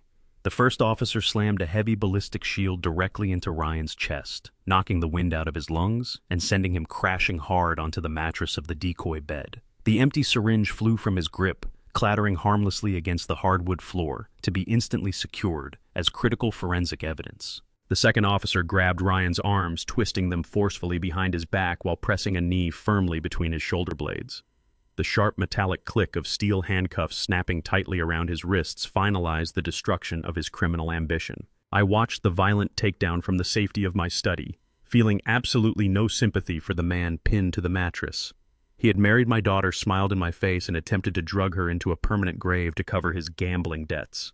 The officers hauled Ryan roughly to his feet, forcefully restraining his struggling body as they read him his Miranda rights in an uncompromising tone. His tailored suit was wrinkled and torn, his arrogant demeanor erased by the harsh reality of the handcuffs biting into his skin. The tactical unit quickly secured the room, treating the guest suite as a contaminated crime scene, while preserving the dummy under the blankets and the tainted intravenous bag. I stood up from my desk, smoothed the lapels of my charcoal suit, and walked slowly out of my study to survey the aftermath of my coordinated trap. The grand hallway swarmed with uniformed officers and plainclothes detectives, gathering evidence and securing the perimeter. I walked directly into the guest suite, stepping over the threshold with the unwavering authority of a man who had successfully defended his empire. Cynthia was kneeling on the floor, her hands securely cuffed in front of her. The moment she saw me enter the room, a fresh wave of desperate tears flooded her eyes. She practically threw herself toward my legs, stopped only by the firm grip of a female officer pulling her back. "Frederick, please," Cynthia wailed, her voice cracking with manufactured anguish. "You have to tell them to stop this. You know I love you. I had absolutely no idea what he was planning to do." She pointed a trembling manicured finger directly at Ryan, eagerly throwing her co-conspirator under the bus to save her own skin.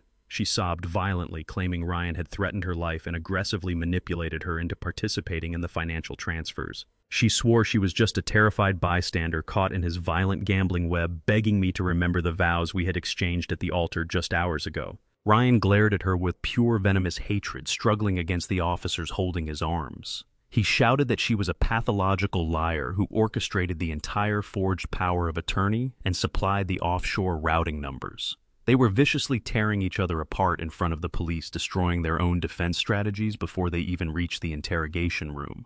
I looked down at the woman, who smiled at my grandson while actively planning my daughter's murder. I felt absolutely nothing for her. Her tears were a calculated performance, a pathetic attempt to manipulate my emotions one final time. She firmly believed she could charm her way out of a federal indictment, completely underestimating the depth of my resolve. I stepped back, completely ignoring her frantic, shrieking pleas for mercy.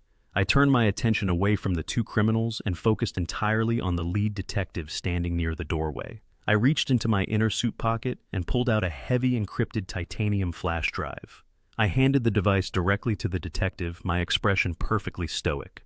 This drive contains the unedited high-definition audio and video recordings of their entire premeditated conspiracy.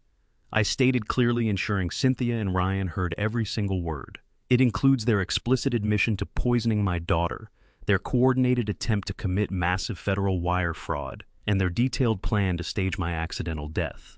You will find it extremely comprehensive." The detective took the drive, nodding with profound professional respect. He ordered his officers to escort the suspects out to the waiting cruisers immediately. As Cynthia was dragged sobbing down the hallway, the harsh reality of her situation finally silenced her. The immediate threat inside my home was officially neutralized, but the night was far from over. I knew the violent syndicate enforcers were still scheduled to arrive at my gates, bringing a brand new wave of chaos directly to my doorstep. The lead detective slipped the encrypted flash drive into his evidence pouch and signaled his team to clear the room. Two heavily armored officers hauled Ryan to his feet, gripping his biceps tightly as they marched him out of the guest suite.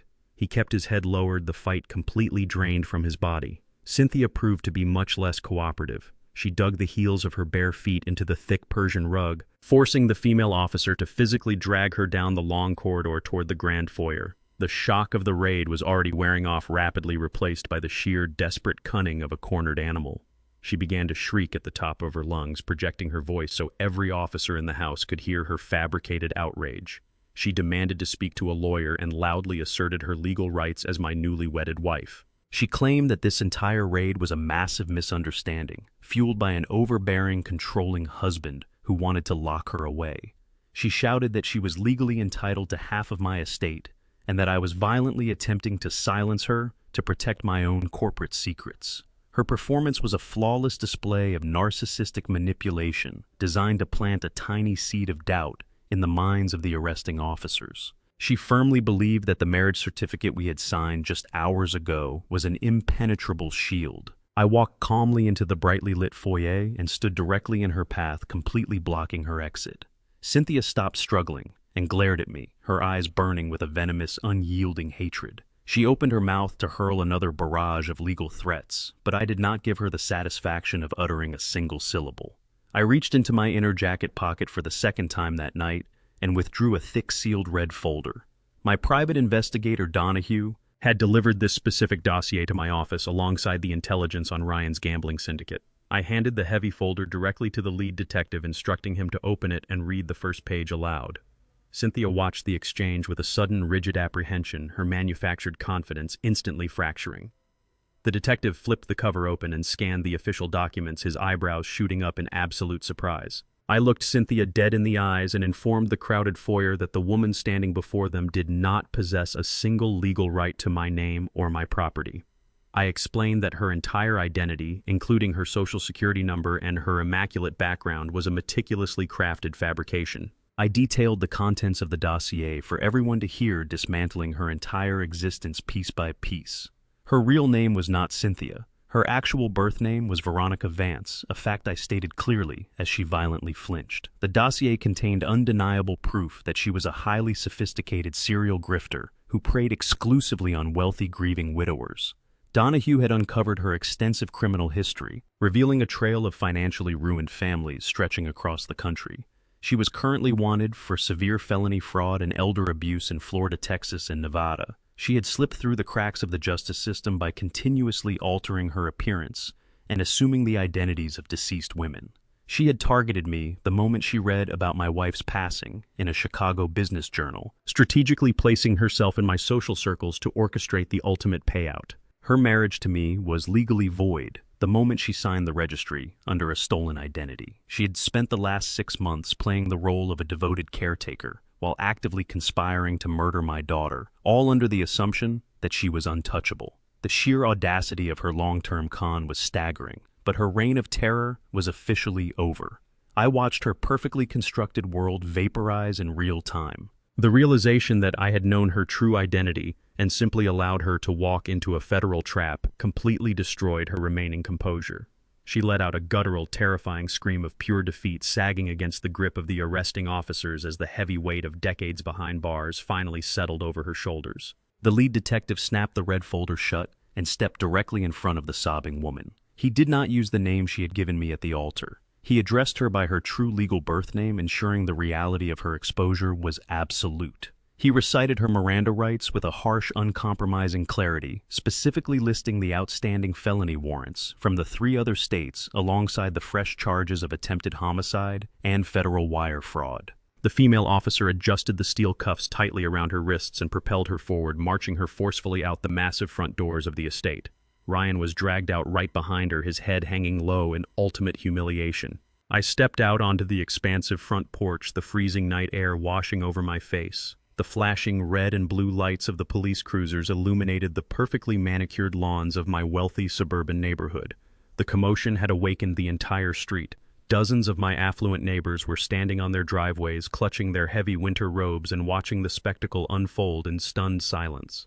They witnessed the charming, sophisticated woman who had hosted their charity galas being violently shoved into the back of a caged police vehicle.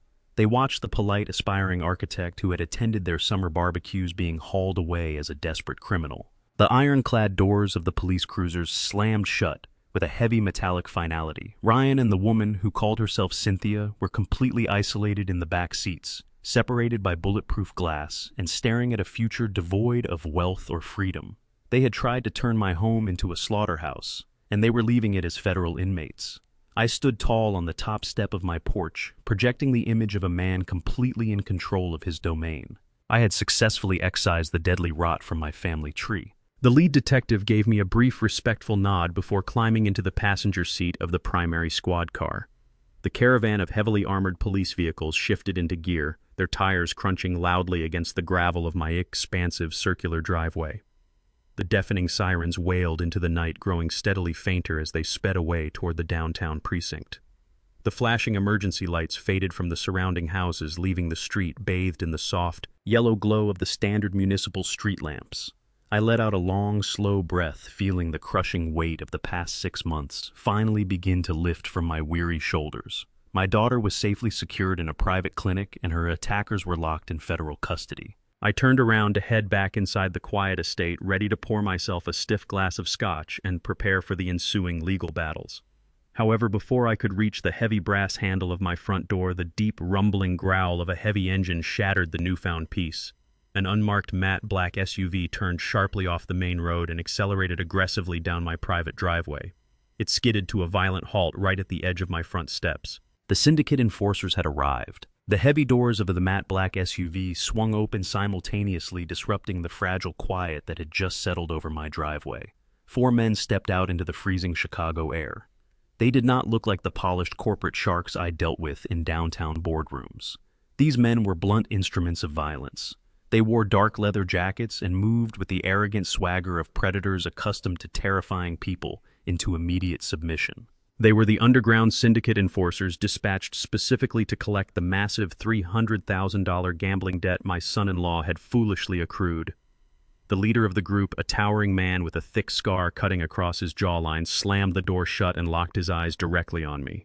He walked up the gravel driveway, his heavy boots crunching loudly, clearly intending to use his physical size to intimidate a man he perceived as a weak, elderly civilian. His 3 accomplices fanned out behind him, strategically blocking my path back to the front doors of the estate. They were completely unaware that the police cruisers had just hauled their prime target away. They thought they had arrived at the perfect moment to break a desperate architect and extract a fortune from his wealthy father-in-law. I stood my ground on the top step of the porch, looking down at them with unflinching stillness. I had spent 40 years managing ruthless union bosses and aggressive racketeers on my construction sites across the city. I knew exactly how to handle men who relied entirely on brute intimidation. I kept my hands resting casually in the pockets of my charcoal trousers, waiting for the leader to reach the base of my stairs. The scarred leader stopped at the bottom step, tilting his head back to look up at me. He did not bother with polite greetings. He demanded to know exactly where Ryan was hiding his voice, a low, gravelly growl that carried easily through the cold night air. I looked at him with polite indifference, stating that my former son-in-law was entirely unavailable for visitors this evening. The enforcer let out a harsh, humorless laugh, stepping 1 foot onto the first marble stair. He stated clearly that Ryan owed his employers $300,000, and the deadline for that payment had officially expired at midnight. The leader crossed his thick arms over his chest, declaring that since Ryan lived in my house, the massive debt was now my personal responsibility. He gave me a direct, uncompromising ultimatum. I could either wire the full amount to their offshore account right now, or they would begin extracting the value directly from my property. He casually reached into his leather jacket and produced a heavy steel lighter, flicking the flame on and off with a metallic click. He explicitly threatened to burn my entire estate to the ground with me trapped inside it. His 3 accomplices stepped closer to the porch, posturing aggressively to reinforce the violent threat. I did not flinch, nor did I reach for my checkbook. I maintained my position on the top step, projecting an aura of absolute control. I informed the leader that I did not pay the debts of degenerate gamblers, nor did I respond favorably to cheap arson threats from low-level street thugs. I told him he had profoundly miscalculated his leverage. I had built my empire by crushing men far more dangerous than him. I warned him that his uninvited presence was a monumental tactical error. The leader scowled, his patience exhausted by my defiance. He signaled his men to move forward and breach the front doors by force. He fully believed he was about to teach an arrogant old man a painful lesson in submission. The moment the 3 accomplices placed their boots on my marble steps, I reached into the right pocket of my trousers. I did not pull out a weapon or a wallet. I retrieved a small encrypted remote transmitter linked directly to my external security grid. I pressed the single red button located in the center of the device. The response was absolutely instantaneous and overwhelmingly violent. The dense shrubbery lining the perimeter of my expansive front lawn suddenly erupted into a blinding display of high-intensity tactical strobe lights. The syndicate enforcers froze in their tracks, shielding their eyes from the agonizing glare that completely destroyed their night vision. The quiet suburban street transformed into a highly coordinated federal trap instantly. Over 24 heavily armored FBI agents, whom I had anonymously tipped off earlier that afternoon, with Donahue's detailed intelligence dossier, swarmed the property from their concealed tactical positions. They emerged from the shadows of my manicured hedges, rushed out from behind the neighboring stone walls, and deployed from unmarked surveillance vans parked discreetly down the block. The federal agents moved with terrifying synchronized precision, leveling automatic rifles equipped with laser sights directly at the chests of the 4 intruders. The deafening sound of an amplified megaphone shattered the night air, ordering the syndicate members to drop to their knees and place their hands behind their heads immediately. The federal task force had waited patiently for hours, using my anonymous tip to establish an inescapable ambush. The FBI possessed the syndicate's illicit financial ledgers, their extortion schedules, and their documented criminal histories, all wrapped neatly in the digital package I had provided. The enforcers had walked blindly into a highly anticipated federal sting operation, completely orchestrated by the very man they had come to intimidate. The leader of the syndicate dropped his steel lighter, the metallic clatter instantly drowned out by the shouted commands of the advancing federal agents. He sank slowly to his knees on my gravel driveway, his arrogant swagger entirely replaced by the crushing realization of his impending federal indictment. The agents swarmed the 4 men, forcefully kicking their legs apart and securing their wrists with heavy zip ties. I stood on my porch, watching the immediate neutralization of the violent threat with profound, quiet satisfaction. The enforcers were hauled roughly to their feet and dragged toward the armored transport vehicles waiting at the end of the street. Their matte black SUV was immediately seized and impounded by the federal evidence team. I had successfully orchestrated the total destruction of every single predator attempting to infiltrate my life. In a single, meticulously calculated night, I had dismantled Cynthia's fraudulent marriage, exposed Ryan's murderous conspiracy, and eradicated a dangerous underground gambling syndicate from my doorstep. I had utilized the full weight of the legal and federal systems as my personal weapons, eliminating both my domestic and external threats without ever raising my voice or lifting a hand in violence. My home was finally secure. 2 weeks after the federal raid on my estate, I sat quietly behind the polished oak prosecution table in the Cook County Chancery Court. I wore a tailored charcoal suit, my hands resting calmly over my gold-headed cane. Across the room sat the woman who had called herself Cynthia. She wore an Orange County jail jumpsuit, her wrists bound by heavy chains, her immaculate blonde facade completely replaced by hollow, sunken eyes. Despite the mountain of criminal charges pending against her, her high-priced defense attorney stood up before the bench, projecting a posture of supreme legal arrogance. The defense attorney argued that criminal allegations and civil property rights were entirely separate matters under Illinois law. He presented the signed marriage license, brazenly asserting that because the ceremony had been completed and solemnized before the arrests, a legal marriage existed. He argued that under marital property statutes, his client was still lawfully entitled to 50% of my personal estate, liquid accounts, and real estate holdings. He claimed that until a formal divorce trial concluded her financial rights as my legal spouse remained fully protected by law. He sat down with a confident smirk, believing he had found a procedural loophole that would force a multi-million-dollar settlement out of my portfolio. Cynthia glared at me from across the aisle, a faint glint of her old predatory entitlement returning to her eyes. She genuinely believed that her paper shield would buy her a fortune even from behind bars. My lead attorney, Mr. Gallagher, did not show the slightest hint of concern. He stood up slowly, adjusting his glasses, and approached the bench carrying a thick leather binder stamped with official seals from 3 different state Supreme Courts. Gallagher addressed the judge in a clear, resonant voice, stating that the defense's entire argument rested on a foundational lie that violated the most fundamental principles of contract law and marital statutes. Gallagher explained that a person cannot contract a legal marriage if they lack the legal capacity to marry in the first place. He opened his binder and presented certified court records obtained by my private investigator, Donahue. He revealed that the woman sitting in the orange jumpsuit was not Cynthia, but Veronica Vance, a career grifter who had executed identical marital fraud schemes across the country. Hun handed the judge certified marriage certificates and court dockets from Duval County, Florida, and Clark County, Nevada. The documents proved beyond any shadow of a doubt that Veronica Vance had married 2 wealthy widowers under different stolen aliases over the past 7 years. Crucially, Gallagher produced certified verification from the vital statistics registries of those states, proving that neither of those prior marriages had ever been legally dissolved or annulled. Veronica Vance was still legally married to a retired real estate tycoon in Miami, whom she had abandoned after draining his secondary accounts. Under federal and state law, engaging in a new marriage while legally bound to existing spouses constituted felony bigamy. Gallagher systematically dismantled her defense, demonstrating that her bigamous status rendered our marriage void ab initio, completely null and void from the exact second she put pen to paper in the church vestry. The Chancery judge put on his reading glasses and meticulously examined the certified document, state seals, and biometric fingerprint matches Gallagher had provided. The courtroom fell into a heavy, suffocating silence.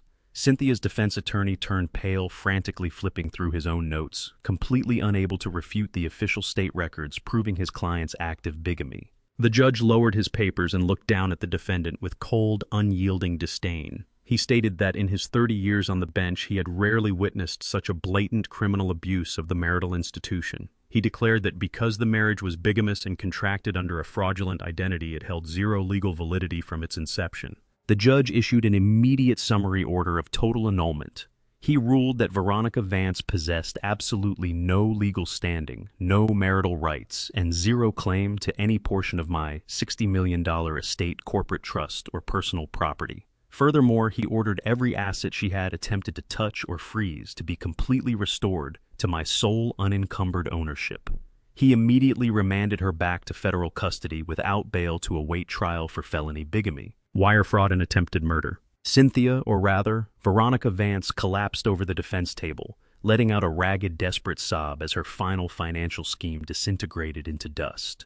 The arrogance that had fueled her 6-month con was entirely gone, leaving behind only a destitute convicted fraudster facing decades in a federal penitentiary. 2 armed U.S. Marshals stepped forward, gripping her chained arms and hoisting her to her feet. They marched her out through the side doors of the courtroom, her heavy leg irons clanking loudly against the marble floor. She was completely bankrupt, stripped of her fake name, her stolen luxury, and her freedom. I stood up, buttoned my charcoal jacket, and shook Gallagher's hand. The legal checkmate was absolute, and my legacy was officially untouchable. The sprawling mahogany courtroom of the Dirksen Federal Building felt entirely different than the Chancery Court. Today was not about dividing property or annulling fraudulent marriages. Today was about absolute, irrevocable punishment. I sat in the front row of the gallery wearing a dark navy suit, my hands resting steadily on my knees. A few feet away, Ryan stood before the federal judge. The tailored designer suits he used to flaunt at my dinner table were gone, replaced by a drab, oversized khaki prison uniform. The bright, arrogant light that used to dance in his eyes had been completely extinguished by his time in federal holding. He looked small, hollow, and visibly shaking as the stern federal judge read through the exhaustive list of his convicted crimes. The judge did not mince words or offer a single ounce of judicial sympathy. He looked down at Ryan with profound disgust, detailing the horrific nature of the conspiracy. He highlighted the calculated, prolonged poisoning of my daughter Alicia and the brazen attempt to steal a $60 million construction empire. The judge stated that Ryan's actions represented the absolute worst of human greed, a chilling betrayal of his marital vows and his fundamental duties as a father. I watched Ryan flinch at every word, his shoulders sinking lower and lower toward the floor. The gavel struck the sounding block with a sharp, echoing crack that finalized the destruction of Ryan's life. The judge sentenced him to a mandatory minimum of 30 years in a maximum security federal penitentiary for attempted murder conspiracy and massive wire fraud. The sentence carried absolutely no possibility of early parole. Ryan let out a ragged, suffocating gasp, his knees buckling slightly under the crushing weight of 3 decades behind bars. He would be an old, broken man by the time he ever took another step outside a concrete cell. However, the coward refused to accept his total defeat gracefully. Before the heavily armed federal marshals could grip his arms and drag him out of the courtroom, Ryan whipped his head around to face the judge. He launched into a desperate, frantic, and entirely fabricated plea for mercy. He began to weep violently, producing large theatrical tears that rolled down his pale cheeks. He completely ignored the horrific crimes he had just been convicted of, and immediately pivoted to the only piece of leverage he thought he still possessed. He invoked the name of my 4-year-old grandson. Ryan begged the judge to grant him permanent guaranteed visitation rights with Jaden. He claimed that despite his monumental financial mistakes, he was still a devoted, loving father who desperately needed a relationship with his only child. He shouted that completely severing his bond with his son would be an unconstitutional and cruel punishment. He spun a sickening narrative, attempting to convince the court that his entire criminal enterprise was driven by a misguided desire to secure a massive financial future for his boy. He swore that he would be a model prisoner and demanded the legal right to receive phone calls, letters, and physical visits from Jaden at the federal penitentiary. It was a transparent, deeply malicious maneuver. Ryan did not care about Jaden's emotional well-being or his future. He knew that my newly minted ironclad legal trust left my entire $60 million estate exclusively to my grandson. By maintaining his legal status as Jaden's biological father, Ryan firmly believed he could maintain a tiny, unbreakable tether to my wealth. He thought he could manipulate the boy from behind bars, using his parental rights to extort money, demand legal representation, or force Alicia to interact with him for the next 2 decades. He was attempting to secure a lifelong parasitic attachment to my family under the guise of fatherly love. I did not allow his sickening performance to continue for another second. I stood up from the gallery bench, giving a firm, silent nod to my corporate attorney, Mr. Gallagher. Gallagher immediately stepped past the wooden partition and approached the prosecution table. He handed the federal judge a thick certified legal portfolio stamped with the official seal of the family court. I had anticipated Ryan's manipulative tactics weeks ago and had preemptively mobilized my entire legal team to crush this exact strategy. I refused to let my grandson grow up with the looming toxic shadow of an incarcerated attempted murderer hanging over his childhood. Gallagher addressed the bench in a cold, resounding voice. He presented the judge with a finalized, fully executed court order terminating Ryan's parental rights with absolute and immediate prejudice. The legal petition was built on an undeniable foundation of severe child endangerment and felony domestic abuse. Gallagher reminded the court that Ryan had actively and maliciously poisoned the boy's mother while living under the same roof. Furthermore, we presented sworn psychological evaluations detailing the profound emotional trauma Ryan's actions had already inflicted on the child. The state family court had overwhelmingly agreed that allowing Ryan to maintain any legal or physical connection to Jaden posed a severe ongoing threat to the boy's psychological safety. The federal judge reviewed the certified termination order and looked back down at Ryan with icy contempt. He informed my former son-in-law that the family court's ruling was absolute and entirely binding. The judge formally stated for the official record that Ryan possessed zero legal standing as a father. He was permanently stripped of all custody, all visitation rights, and all legal avenues to contact my grandson. He was officially barred from ever sending a letter, making a phone call, or requesting an update on the boy's life. The devastating finality of the judge's words struck Ryan like a physical blow to the chest. The theatrical, manipulative tears instantly dried up on his face, replaced by a hollow, terrifyingly blank stare of total comprehension. He stood completely frozen at the defense table, his chained hands shaking uncontrollably as the absolute reality of his situation closed in around him. He finally understood the sheer magnitude of his destruction. He had lost his freedom to a 30-year federal prison sentence. He had lost his access to the $60 million construction empire he tried to steal. He had lost the backing of the violent underground syndicate. And now he had officially and permanently lost his only son. He was entirely erased from my family's legacy, reduced to nothing more than an inmate number in a maximum security facility. The federal marshals grabbed his arms and forcefully turned him away from the bench. Ryan did not struggle, shout, or look back at me. His spirit was entirely broken. I watched in deep, quiet satisfaction as the heavy wooden doors of the courtroom swung shut behind him, sealing his miserable fate forever. The courtroom was finally silent. The drive to the private clinic in Evanston felt entirely different than the chaotic, desperate extraction I had executed just 2 weeks prior. I sat in the back of my town car watching the morning sun reflect off the freezing waters of Lake Michigan. The heavy burden of the federal trial and the syndicate ambush had finally begun to lift from my shoulders, replaced by a profound, singular focus on my daughter's recovery. I arrived at the discreet, unmarked medical facility and bypassed the front reception desk, taking a secure private elevator directly to the VIP recovery wing. The 2 armed security contractors I had posted at her door stood at strict attention as I approached. They stepped aside, allowing me to push open the heavy wooden door to her suite. The sterile lavender scent of the estate guest room was completely gone, replaced by the crisp, clean smell of a highly specialized medical sanctuary. Alicia was sitting upright in her hospital bed. Her eyes were fully open, completely devoid of the cloudy, vacant stare that had haunted me for the past 6 months. The highly skilled medical team had worked tirelessly around the clock to aggressively flush the heavy veterinary tranquilizers entirely out of her bloodstream. The vibrant, fiercely intelligent woman who had successfully managed my commercial architectural division was finally looking back at me. She offered a weak, trembling smile as I walked into the room, her voice a fragile whisper as she reached out to take my hand. The nightmare of her chemical imprisonment was officially over. I pulled a heavy chair directly to the side of her bed and held her frail hand in both of mine. I knew I could not shield her from the brutal reality of what had transpired inside our home. Alicia possessed an analytical, structural mind, and she deserved to know the exact blueprint of the betrayal that had stolen 6 months of her life. I kept my voice incredibly calm and steady as I began to unravel the massive, calculated conspiracy her husband had orchestrated. I explained how Ryan had buried himself in a mountain of illicit debt with a violent underground gambling syndicate, using her future inheritance as his personal collateral.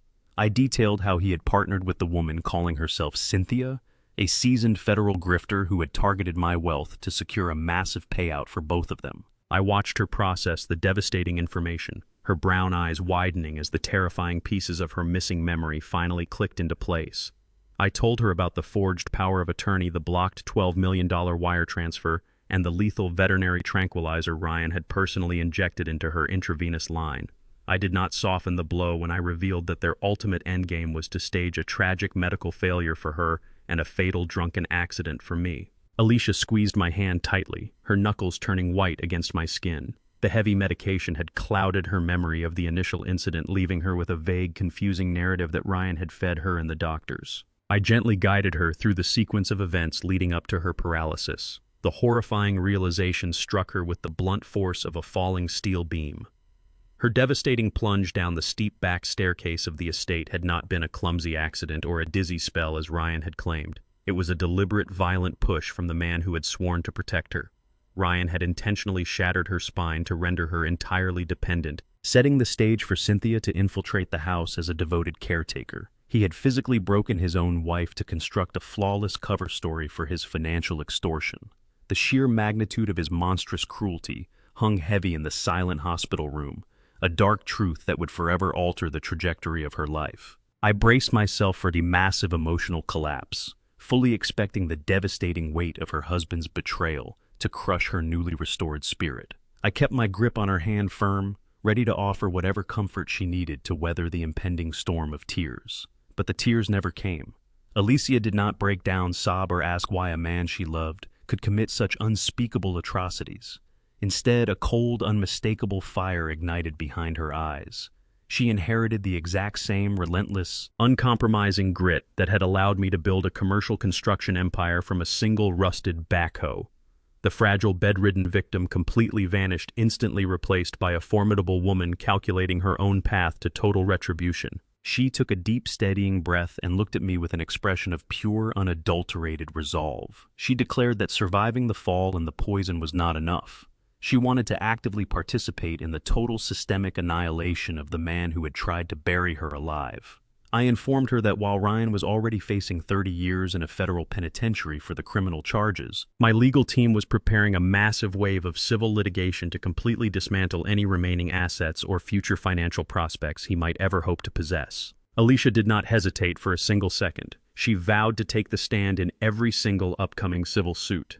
She promised to look Ryan directly in the eyes in open court and systematically testify to every ounce of physical and psychological torture he had inflicted upon her.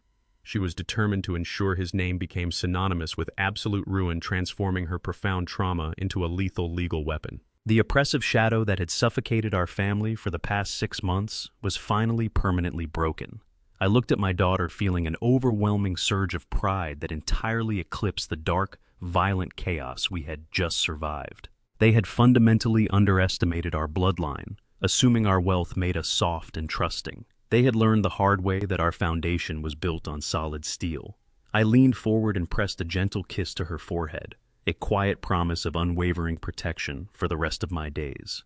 Alicia smiled, a genuine radiant expression that completely illuminated the sterile recovery room. She asked me how her son Jaden was doing, her voice finally carrying the warm, maternal strength that had been stolen from her. I assured her that her brave little boy was perfectly safe, completely shielded from the fallout, and eagerly waiting to see his mother again.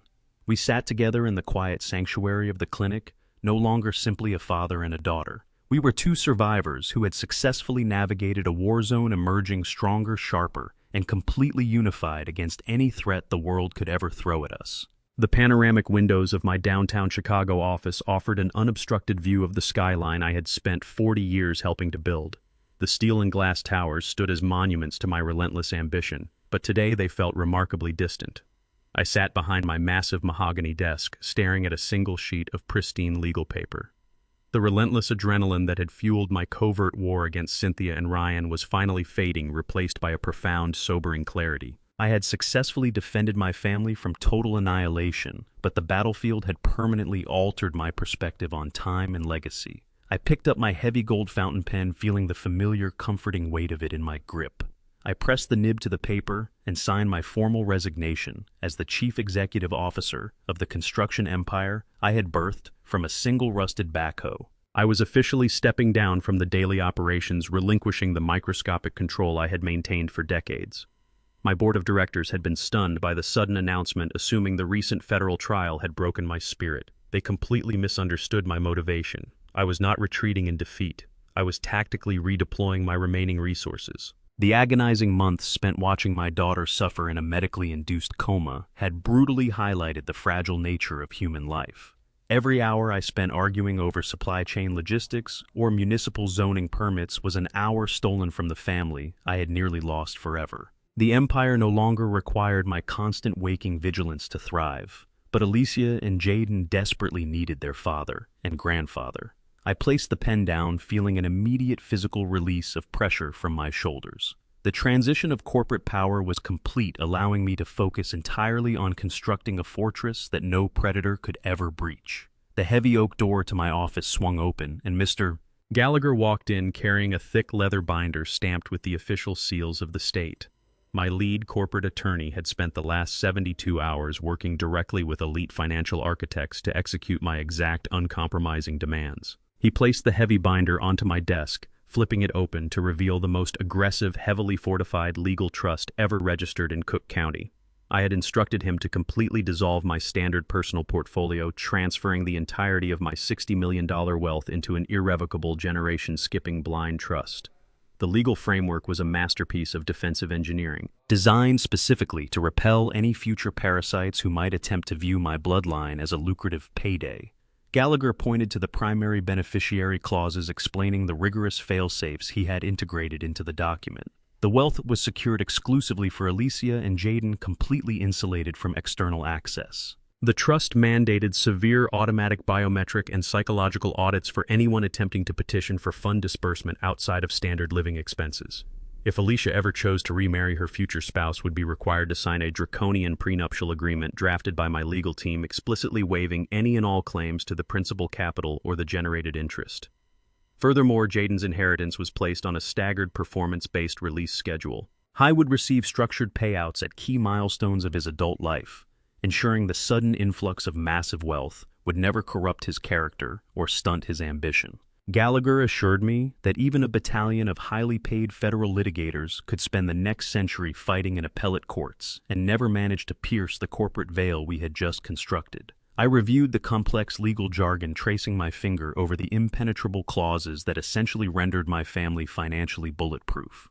I signed the final authorization pages, locking the legal vault shut forever. As Gallagher gathered the certified documents and departed the office, I remained alone in the quiet sanctuary of my corporate suite. I poured myself a single measure of aged scotch from the crystal decanter on my credenza, raising the glass in a silent, solitary toast to survival. The bitter burn of the amber liquid grounded me, forcing me to confront the harsh psychological reality of my ordeal.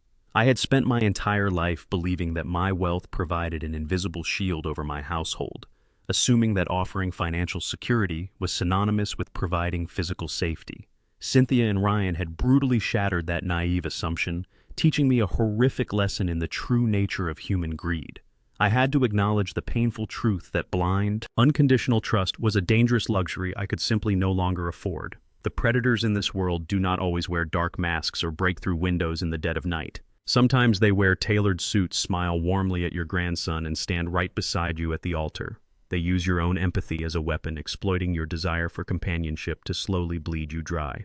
I had invited the devil into my own home, blinded by the false comfort of a second chance at love. The emotional scars from their profound betrayal would likely never heal completely, but they served as a permanent necessary armor. I had paid a terrifying price for my ignorance, but the final outcome was undeniably victorious. My daughter was awake, healing, and legally untethered from her abuser. My grandson was safe, his future guaranteed by an impenetrable financial fortress. The lethal threats that had infiltrated my life were currently locked in federal prison cells, entirely stripped of their power and their dignity. I had successfully cleansed my world of the toxic rot, restoring absolute order to my family tree. I finished my drink and placed the empty crystal glass gently onto the polished mahogany desk. I walked slowly around the perimeter of my office, taking one final deliberate look at the framed blueprints and groundbreaking photographs lining the walls. They were beautiful testaments to a lifetime of relentless ambition, but they belonged to a chapter of my life that was now officially closed.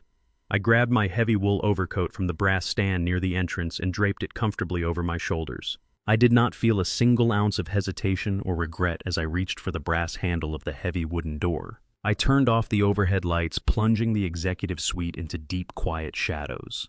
I stepped out into the bustling hallway and pulled the door firmly shut behind me, listening to the satisfying click of the heavy steel lock, engaging for the last time.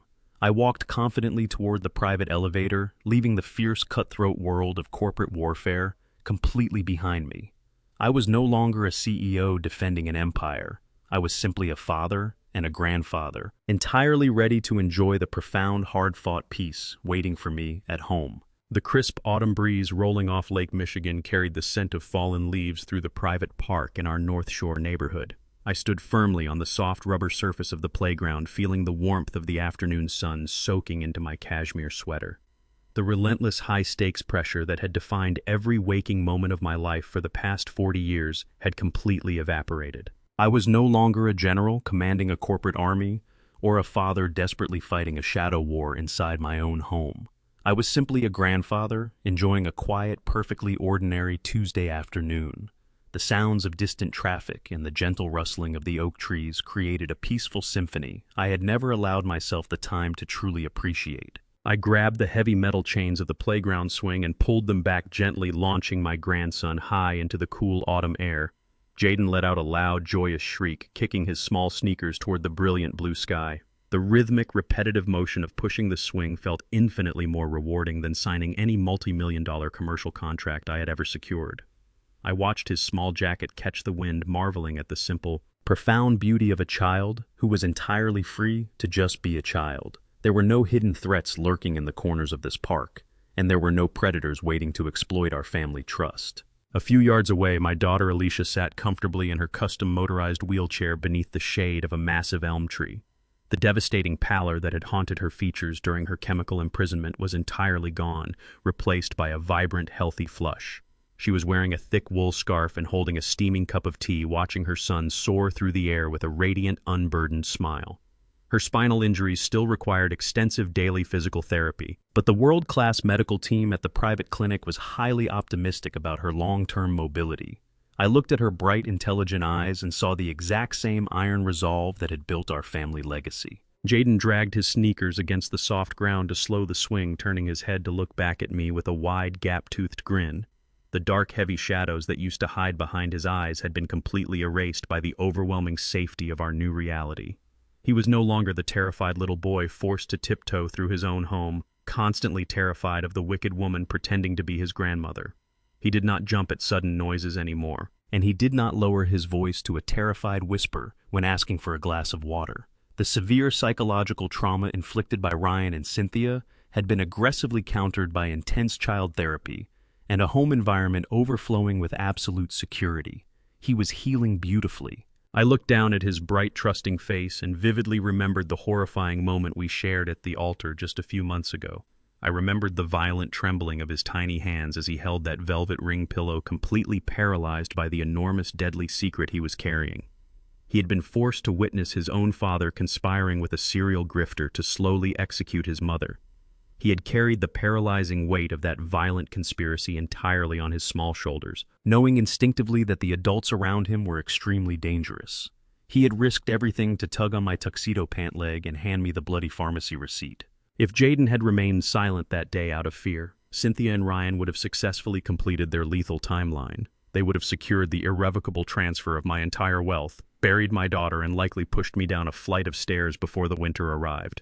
This 4-year-old boy had effectively saved our entire bloodline from absolute eradication. I reached down and ruffled his hair, feeling a surge of protective love so powerful it physically ached in my chest. I had spent decades accumulating wealth to ensure he would never know financial hardship, but he had given me something far more valuable. He had given me the truth. I stepped around to the front of the swing and knelt down on the rubber mat, bringing myself exactly to his eye level.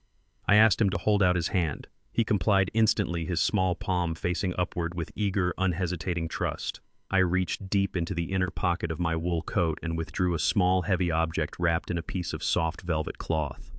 I carefully peeled the dark fabric away and placed the gleaming item directly into the center of his open hand. It was a brand new, custom-forged platinum clip polished to an absolute mirror finish and engraved with his exact initials. Jaden traced his small thumb over the engraved letters, his eyes widening in pure fascination at the heavy, shiny metal. I explained to him that this clip was not meant for holding $100 bills or securing important corporate banking documents. I told him I had this specific piece custom manufactured exclusively to hold his growing collection of vintage baseball cards. His face instantly lit up with pure, unadulterated joy. He immediately pulled a small stack of dog-eared sports cards from his jacket pocket and slid them perfectly between the tight platinum prongs. He held the bundle up proudly, completely thrilled with his specialized grown-up gift. That heavy piece of platinum was not just a practical accessory for a child's hobby. It was a deliberate, powerful symbol of our reclaimed family legacy. The original money clip he had handed me at the church had been a vessel for betrayal, carrying the bloody receipt that exposed a massive murder conspiracy.